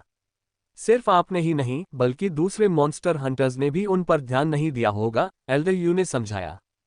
मो हुआ ने एक पल सोचा, फिर अचानक कहा, चाचा झाओ ने उनका सामना किया। एल्डर यू ने सिर हिलाया। वह शाम को पहाड़ पर गया था और शायद कियान परिवार के लोगों से टकरा गया होगा। ये भी हो सकता है कि उसे पता था कि वे क्या कर रहे हैं, इसलिए कियान परिवार उसे चुप कराना चाहता था। उसे चुप कराओ। मुंह हुआ का दिल धड़क उठा। बिग ब्लैक माउंटेन में कियान परिवार आखिर क्या कर रहा था कि इसे गुप्त रखने के लिए वे उसे मार देंगे। उसी समय बूढ़े मिस्टर फैंग अंदर आए और एल्डर यू और मुंह हुआ ने बातचीत बंद कर दी। बूढ़े मिस्टर फैंग एक ट्रे पकड़े हुए थे जिस पर गोलियां, एक्यूपंक्चर सुइयां और भाप छोड़ने वाला एक छोटा स्टोव था। दादाजी फैंग, आप क्या करने जा रहे हैं? मुंह हुआ ने पूछा। मैं एक्यूपंक्चर का इस्तेमाल करके मेरिडियंस को खोलने और दवा के असर को बढ़ाने की कोशिश करूंगा। इसके बाद वह जाग जाएगा। ओह, ठीक है। मुंह हुआ ने उत्सुकता से देखते हुए बार बार सिर हिलाया। बूढ़े श्री फैंग ने औषधीय गुणों को निकालने के लिए स्टोव का इस्तेमाल किया, फिर दवा को डालने के लिए गोल्डन सुई का इस्तेमाल किया और अंकल झाओ के एक्यू पॉइंट्स को छेद दिया। अंकल झाओ की त्वचा धीरे धीरे लाल हो गई, उनके कफ से खून बहने लगा और उनके शरीर के भीतर की अराजक आध्यात्मिक शक्ति स्थिर हो गई। अचानक उन्होंने अपनी आंखें खोली। सभी लोग बहुत खुश थे। एल्डर यू की अभिव्यक्ति थोड़ी नर्म पड़ गई और जैसे ही वह उसे अच्छी तरह से आराम करने के लिए दिलासा देने वाले थे, अचानक बूढ़े झाओ ने उनकी बांह को कसकर पकड़ लिया। बूढ़े झाओ की सांस अस्थिर थी और वह बोल नहीं पा रहा था, लेकिन वह अभी भी एल्डर यू से चिपका हुआ था। उसके दांत भींचे हुए थे और उसने अंततः शब्द निकालने के लिए अपनी पूरी ताकत लगा दी। बड़े काले पहाड़ में आध्यात्मिक खदानें हैं। ये सुनकर एल्डर यू की पुतलियां कांप उठीं। झाओ ने बोलना समाप्त किया और एक बार फिर बेहोश हो गए। ऐसा लग रहा था जैसे ये वाक्य उसके लिए जुनून था। जिस क्षण से वह चट्टान से गिरा था, वह इन शब्दों को कहने के लिए अपनी सांस रोके हुए था। बूढ़े मिस्टर फैंग, एल्डर यू ने उत्सुकता से पुकारा। बूढ़े मिस्टर फैंग उसे जांचने के लिए आगे बढ़े, उसकी नाड़ी की जांच की और उसकी मेरिडियन की जांच की, फिर राहत की सांस ली। कोई बात नहीं, वो बस बेहोश हो गया है। उसे आराम करने दो, मैं जाकर कुछ गोलियां बनाती हूँ। मैं आपको धन्यवाद देता हूँ, बूढ़े श्रीमान फैंग, एल्डर यू ने अपना आभार व्यक्त किया। बूढ़े श्री फैंग कमरे से बाहर चले गए और एल्डर यू की अभिव्यक्ति गंभीर हो गई। बिग ब्लैक माउंटेन के अंदर वास्तव में आध्यात्मिक खदानें थीं।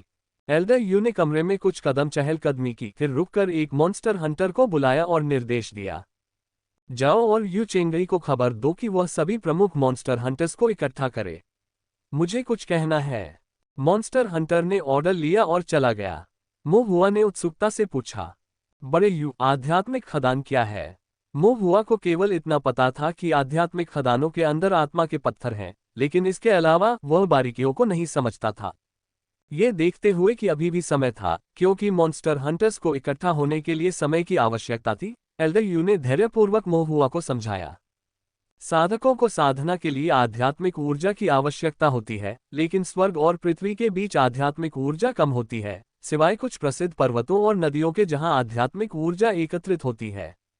हमारे तोंगशियान शहर जैसे अन्य दूरस्थ स्थानों में आध्यात्मिक ऊर्जा इतनी कम है कि वह अब साधकों को उनकी साधना में सहायता नहीं दे सकती।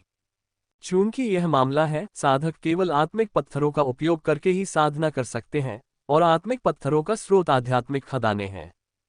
तथाकथित आध्यात्मिक खदान प्राचीन काल से है, जब पहाड़ों में घनी आध्यात्मिक ऊर्जा या आध्यात्मिक कोहरा जम गया और चट्टानों में विलीन हो गया, फिर वर्षों तक भूगर्भीय हलचलों के कारण पहाड़ों के नीचे दब गया।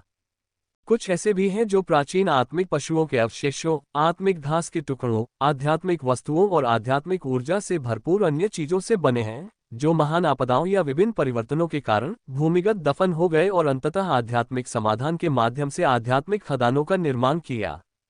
मुंह हुआ ने सिर हिलाया, फिर एक सवाल मन में आया। मैंने पढ़ा है कि प्राचीन काल में महान साधक पहाड़ों और समुद्रों को हिला सकते थे, आकाश को धरती से बदल सकते थे।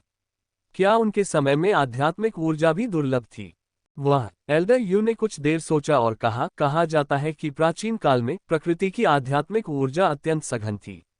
किसी बड़ी आपदा के बाद ही स्वर्ग और पृथ्वी के स्वरूप में परिवर्तन आया और आध्यात्मिक ऊर्जा धीरे धीरे क्षीण होती गई। किस तरह की बड़ी विपत्ति? मुझे इस बारे में नहीं पता। ये सब किंवदंतियां हैं, विवरण अस्पष्ट हैं और उनकी सच्चाई अनिश्चित है।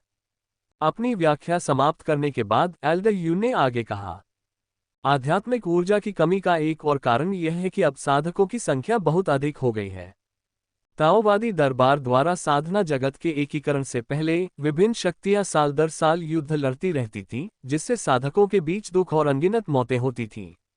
एकीकरण के बाद ताओवादी दरबार ने अंधाधुंध हत्याओं पर प्रतिबंध लगाने वाले कानून बनाए, जिससे साधना जगत समृद्ध हुआ और साधकों की संख्या धीरे धीरे बढ़ी। लेकिन जितने अधिक साधक होंगे, उतनी ही अधिक आध्यात्मिक ऊर्जा वे साधना के दौरान अवशोषित करेंगे, जिसके परिणामस्वरूप संसार में आध्यात्मिक ऊर्जा कम हो जाएगी। आज से 2000 वर्ष पूर्व प्रकृति की आध्यात्मिक ऊर्जा अत्यंत क्षीण हो गई है और साधना के लिए मूलतः केवल परिष्कृत आत्मा पत्थरों पर ही निर्भर रहा जा सकता है। मोहुआ को अचानक समझ आ गया, फिर चिंतित होकर बोली, यदि विश्व में आत्मिक पत्थर समाप्त हो जाए तो क्या साधक साधना करने में असमर्थ नहीं हो जाएंगे? ये खत्म नहीं होगा। मोहुआ क्षण भर के लिए स्तब्ध रह गया। यह अक्षय तो नहीं हो सकता है ना? कम से कम अगले कुछ हजार वर्षों तक ये कोई समस्या नहीं रहेगी। मोहुआ ने अपनी भौहें सिकोड़ते हुए कहा, लेकिन हमारे पास कभी भी पर्याप्त स्पिरिट स्टोन नहीं होते। एल्डर यू ने कहा, ऐसा इसलिए है क्योंकि हमारे पास कोई आध्यात्मिक खदान नहीं है। मोहुआ चुप हो गया। एल्डर यू ने आह भरी, इस दुनिया में सबसे बड़ी से लेकर सबसे छोटी आध्यात्मिक खदानों तक ताओवादी दरबार आधे हिस्से पर कब्जा करता है और बाकी पर मूलतः शक्तिशाली कुलों और संप्रदायों का कब्जा है। हम उनके बचे हुए टुकड़ों से ही कुछ आत्मिक पत्थर खोज पाते हैं। उन महान कुलों और संप्रदायों में स्वाभाविक रूप से आत्मिक पत्थरों की कमी नहीं होती। केवल हम, जो अनासक्त साधक हैं, के पास ही इनकी कमी है। एल्डर यू ने मोहुआ की ओर देखा और विलाप किया। स्वर्गीय दाओ आध्यात्मिक ऊर्जा के साथ सभी चीजों को पोषित करता है। स्वर्गीय दाओ निष्पक्ष है, लेकिन लोभ नहीं है। मोहुआ की अभिव्यक्ति गंभीर हो गई जब उसने एक कहावत के बारे में सोचा। स्वर्ग का मार्ग उन लोगों से लेता है जिनके पास अधिकता है और जो कम है उसकी पूर्ति करता है। मनुष्य का मार्ग उन लोगों से लेता है जिनके पास अधिकता है। क्या हम बिग ब्लैक माउंटेन में आध्यात्मिक खदान पर दावा कर सकते हैं? मोहुआ ने पूछा। एल्डर यू ने भौहें चढ़ाई और कहा, परंपरा के अनुसार बिना दावे वाली मध्यम से बड़ी आध्यात्मिक खदानें ताओवादी दरबार की हैं। खनन किए गए स्पिरिट स्टोन का उपयोग हमारे राज्य की सीमा के भीतर साधकों को लाभ पहुंचाने के लिए किया जाता है। बेशक ये कहना कि इससे उन्हें लाभ होता है, संभवतः उनकी अपनी जेबें भरने का मतलब है।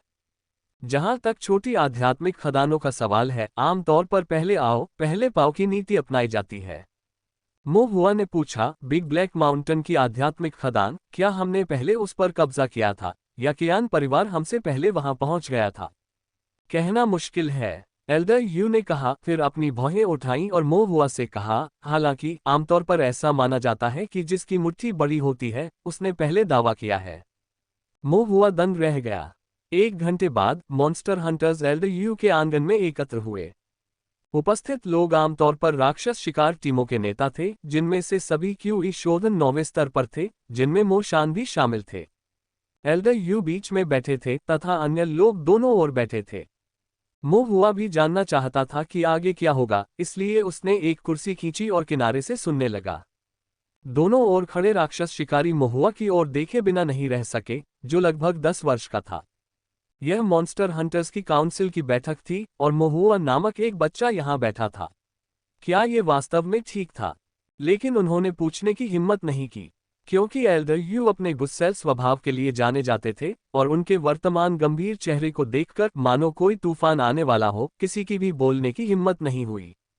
यदि वे एल्डर यू को परेशान करते और उसे नाराज कर देते, तो भले ही वे क्यू इस शोधन के 9वें स्तर पर होते, फिर भी उन्हें पूरी तरह से फटकार लगाई जाती। चलो, अगर बच्चा मोहुआ यहाँ था तो इसका मतलब होगा कि उसे एल्डर यू की मंजूरी थी। उन्होंने ऐसा व्यवहार करने का फैसला किया जैसे उन्होंने उसे देखा ही ना हो। उस समय मोहुआ एल्डर यू से थोड़ी ही दूरी पर एक ऊंची कुर्सी पर बैठा था और अपने पैरों को आगे पीछे हिला रहा था। भीड़ ने ये सब देखा और उनके दिलों में एक जटिल भावना उत्पन्न हुई। एल्डर यू ने इस बच्चे को सचमुच बहुत बिगाड़ दिया है, लेकिन अगर वह उसे बिगाड़ भी दे तो भी वे एक शब्द भी कहने की हिम्मत नहीं करते। मोहुआ को वहां देखकर एल्डर यू को अपने दिल में थोड़ी राहत महसूस हुई। उनका मानना था कि मोहुआ की प्रतिभा को देखते हुए ये लड़का भविष्य में निश्चित रूप से फॉर्मेशन मास्टर बनेगा और शायद मूल्यांकन में भी पास होकर प्रथम श्रेणी का फॉर्मेशन मास्टर बन जाएगा। इन ढीले साधकों के लिए फॉर्मेशन मास्टर एक दूर का सपना था। यह स्वाभाविक रूप से उत्कृष्ट था कि मोहुआ ने मॉन्स्टर हंटर्स के मामलों में रुचि ली। बड़े यू ने चुपचाप मन ही मन सोचा। जब सभी लोग आ गए तो एल्डर यू ने आध्यात्मिक खदानों पर चर्चा शुरू कर दी। सभी लोग हैरान रह गए। यह एक आध्यात्मिक खान थी, एक लावारिस आध्यात्मिक खान। ये याद करते हुए कि बूढ़े झाओ ने कियान परिवार के हाथों लगभग अपनी जान गंवा दी थी, एक राक्षस शिकारी ने शाप दिया। कियान परिवार, उन कमीनों ने न केवल गुप्त रूप से आध्यात्मिक खदानों का खनन किया, बल्कि लोगों को चुप कराने के लिए उन्हें मारने की भी कोशिश की। बूढ़े झाओ ने लगभग अपनी जान गंवा दी थी। लानत है, कियान परिवार कुत्तों का एक झुंड है। एक अन्य साधक को अचानक याद आया, बूढ़ा सूर्य पहले भी लापता हो गया था, क्या इसके पीछे भी कियान परिवार का हाथ हो सकता है? सभी लोग एक क्षण के लिए रुक गए, फिर उनके चेहरे काले पड़ गए। ये सिर्फ ओल्ड सन ही नहीं था, कई अन्य मॉन्स्टर हंटर्स भी गायब हो गए थे। उन्होंने सोचा था कि यह चट्टानों से दुर्घटनावश गिरने या राक्षस जानवरों द्वारा खाए जाने के कारण हुआ होगा, लेकिन अब ऐसा प्रतीत हो रहा था कि उन्हें कियान परिवार द्वारा अपने कर्मों को छिपाने के लिए मार दिया गया होगा। उन्हें नरक में भेजो, यह असहनीय है। मॉन्स्टर हंटर्स ने गालियां देनी शुरू कर दी, जिससे भीड़ में गुस्सा फैल गया। एल्डर यू ने अपनी भौहें सिकुड़ी और आदेश देने से पहले चुप रहने का संकेत दिया। सभी अंतिम चरण के क्यूई शोधन राक्षस शिकारियों को इकट्ठा करो। हम भी अंधेरे की आड़ में पहाड़ पर चढ़ेंगे, आध्यात्मिक खदान के स्थान की इंच इंच खोज करते हुए। एक राक्षस शिकारी ने पूछा, क्या होगा यदि हमारा सामना कियान परिवार के साधकों से हो जाए? उन्हें पकड़कर गहन पूछताछ करो। और अगर हम कियान परिवार के साधकों के एक बड़े समूह से टकरा जाए तो क्या होगा? एल्डर यू का चेहरा सख्त हो गया और क्रोधित होकर उन्होंने मेज पर जोर से पटकते हुए कहा, तो फिर हम उन सबको मार डालेंगे। शिकारी ने रात के अंधेरे में पहाड़ की खोज शुरू कर दी, लेकिन मुंह हुआ नहीं गया। मो शान और एल्डर यू दोनों ने उसे जाने से मना किया, क्योंकि कियान परिवार के साथ संघर्ष हो सकता था। रात अंधेरी थी और हवा चल रही थी, और यह अभी भी बिग ब्लैक माउंटेन पर था, जो कि काफी खतरनाक होगा। यद्यपि मो हुआ को डर नहीं था, लेकिन वह जोखिम लेने का कोई इरादा नहीं रखता था और ईमानदारी से घर पर रहकर अभ्यास करता रहा। अगले दिन सुबह सुबह मो शान वापस लौटा। वह थका हुआ लग रहा था, उसका शरीर ओस से गीला था, लेकिन उसके शरीर पर कोई घाव नहीं था और न ही किसी लड़ाई में शामिल होने का कोई संकेत था। कुछ नहीं मिला? मो हुआ ने पूछा। मो शान ने सिर हिलाया, कियान परिवार ने खुद को बहुत गहराई से छिपा लिया है, कोई निशान नहीं मिला है। आज रात मुझे अपने साथ ले चलोगी? मो शान ने अपनी भौहें सिकोड़ते हुए कहा, यह बहुत खतरनाक है। मो हुआ ने कहा, मैं शिविर के अंदर ही रहूंगी, बाहर नहीं जाऊंगी। तो फिर तुम वहां किस लिए जा रहे हो? मो शान कुछ उलझन में था। मो हुआ ने हंसते हुए कहा, समय आने पर तुम्हें पता चल जाएगा। एक पल सोचने के बाद मो शान सहमत हो गया। मो हुआ की गतिशीलता तकनीक के साथ, जब तक कि कियान परिवार के साथ कोई हाथापाई नहीं होती, ऐसी स्थिति जहां तलवारें और आध्यात्मिक शक्ति अंधाधुंध उड़ती रहती है, बाहरी पहाड़ पर रहना ही खुद को बचाने के लिए पर्याप्त होगा। जैसे जैसे शाम ढलती गई, बिग ब्लैक माउंटेन धुंधला हो गया, मानो काली धुंध की एक परत से ढका हुआ हो। मो हुआ मॉन्स्टर हंटर के पीछे पहाड़ पर चढ़ गया। पहाड़ का रंग बिल्कुल काला था, इतना अंधेरा कि अपनी उंगलियां भी नहीं दिखाई दे रही थीं। केवल ठंडी और नम पहाड़ी हवा चल रही थी, जो पत्तों को हिला रही थी, तथा दूर से राक्षस जानवरों की चीखें सुनाई दे रही थीं।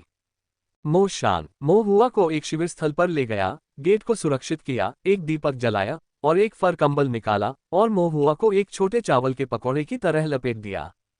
पहाड़ की रातें ठंडी होती हैं, ठंड मत पकड़ो। मो हुआ ने अपना छोटा सा सिर कंबल से बाहर निकाला और सिर हिलाया। सावधान रहना, बाहर जाने की कोशिश मत करना, और अगर कोई खतरा आए तो पटाखे फोड़ देना। कुछ मॉन्स्टर हंटर्स आएंगे, मो शान ने बिना थके सावधानी बरतते हुए निर्देश दिया। मो हुआ ने फिर सिर हिलाया, चिंता मत करो पिताजी, मैं बाहरी पहाड़ से परिचित हूँ। वह अनगिनत बार इसके चारों ओर दौड़ चुका था, राक्षसों का शिकार करते हुए, खून निकालते हुए, मसालों की खोज करते हुए, अयस्कों का खनन करते हुए, जड़ी बूटियां इकट्ठा करते हुए और नक्शे बनाते हुए। उसके लिए बाहरी पहाड़ लगभग उसके अपने पिछवाड़े के समान ही था। हालांकि बड़ा काला पहाड़ रात में ज्यादा खतरनाक था, महुआ की दिव्य ज्ञान भी प्रबल था। अगर वह सावधान रहे तो आमतौर पर कोई बड़ी समस्या नहीं होती। इसके अलावा कई राक्षस शिकारी अब बाहरी पहाड़ के भीतर कियान परिवार के निशानों की खोज कर रहे थे और वह उनमें से बहुतों को जानता था। मो शान ने मुस्कुराते हुए अपना सिर हिलाया और मो हुआ के छोटे से सिर पर थपथपाया। मुझे अब जाना होगा, अपना ख्याल रखना। मो शान के जाने के बाद मोहुआ ने अपना स्टोरेज बैग खोला, कंपास मदर फॉर्मेशन डिस्क निकाली और उसे एक तरफ रख दिया। फिर उन्होंने अपने दिव्य इंद्रिय का प्रयोग कर आसपास के वातावरण की जांच की, ये सुनिश्चित किया कि कोई असामान्यता तो नहीं है, तथा शिविर के द्वार पर एक आकृति बनाने के लिए स्याही और ब्रश निकाला। ये संरचना एक मिश्रित संरचना थी जिसमें ठोस पृथ्वी संरचना भी शामिल थी, जो मिट्टी और चट्टान को मजबूत कर सकती थी, जिससे द्वार और अधिक अभेद्य बन गया। आखिरकार मोहुआ शिविर में रात बिताने जा रहा था, एक फॉर्मेशन मास्टर के रूप में। अपने द्वारा स्वयं तैयार की गई संरचना के भीतर रहना ही एकमात्र तरीका था जिससे वह सहज महसूस कर सकता था। मोहुआ ने चुपचाप अपने आप से सोचा। फिर उन्होंने कुछ गोमांस और फलों का काढ़ा निकाला, खाया और पिया, जबकि लैंप की रोशनी में उन्होंने 9 पैटर्न संरचना का अध्ययन किया और कभी कभी कंपास मदर फॉर्मेशन डिस्क पर नजर डाली। उसने चुपचाप इस तरह रात बिताए।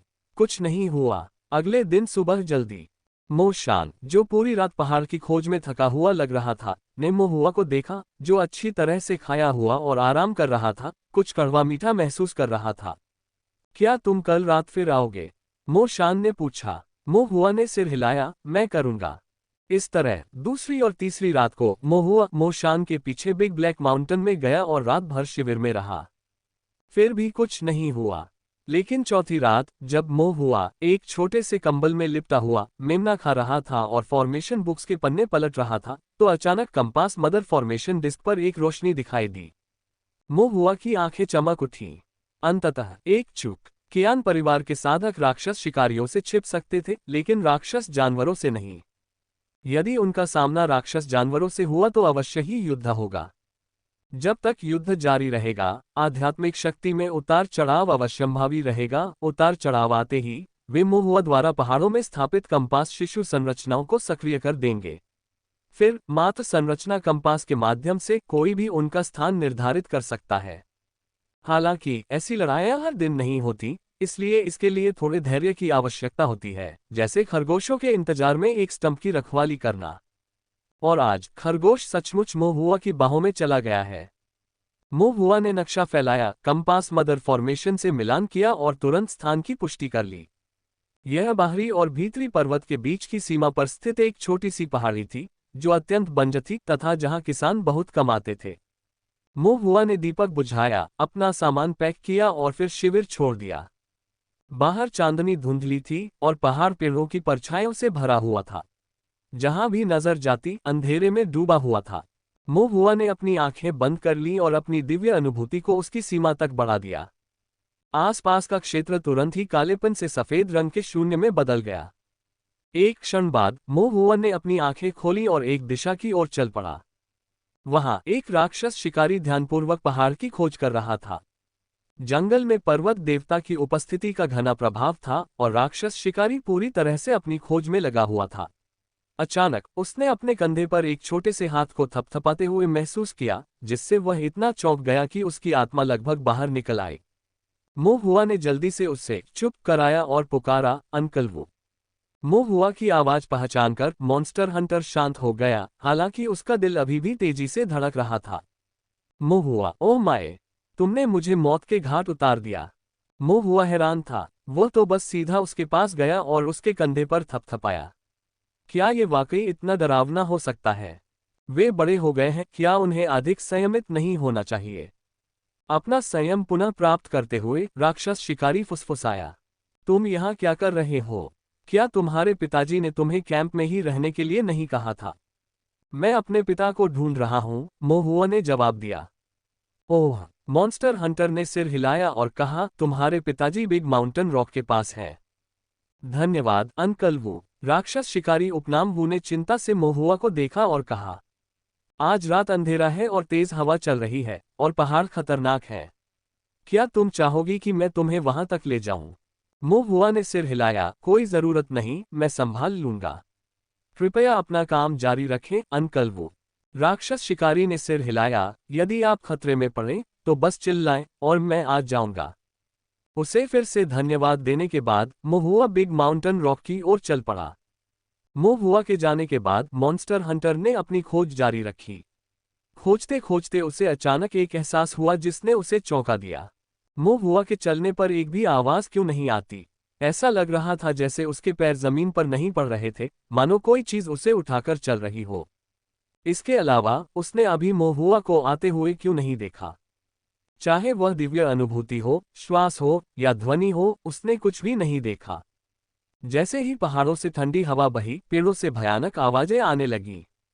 मॉन्स्टर हंटर पर एक ठंडी सी छा गई और वह अनियंत्रित रूप से कांपने लगा। छोड़ो, मैं अब इसके बारे में सोचना नहीं चाहता। अगर मैंने सोचा तो शायद मेरी आत्मा सचमुच उड़ान भर लेगी। राक्षस शिकारी ने अपना सिर जोर से हिलाया और अपना ध्यान पुनः केंद्रित किया तथा अपनी खोज जारी रखी। इस बीच मोहुआ जलमार्ग से गुजरने वाली सीढ़ी का उपयोग करते हुए तेजी से आगे बढ़ रहा था। आध्यात्मिक शक्ति की एक धुंधली परत पानी की लहरों की तरह उसके पैरों के तलवों को सहारा दे रही थी। इतने हल्के कदम से उसने कोई आवाज नहीं की और उसकी गति भी तेज थी। जब तक मोहुआ बिग माउंटेन रॉक तक पहुंचा और अपनी दिव्य इंद्री को मुक्त किया, तब तक उसने अपने पिता मोशान को बाईं ओर ज्यादा दूर नहीं पाया। मोशान भी ध्यान से खोज कर रहा था, तभी उसे कुछ महसूस हुआ। उसने ऊपर देखा और एक छोटी सी आकृति को अपनी ओर आते देखा। हुआ, पिताजी। मोहुआ जल्दी से मोशान के पास गया। क्या मैंने तुम्हें शिविर में रहने के लिए नहीं कहा था? मोशान थोड़ा चिंतित था। मुझे पता है। मोशान हैरान रह गया। पता है क्या? मैं जानता हूं कि आध्यात्मिक खदान कहाँ है।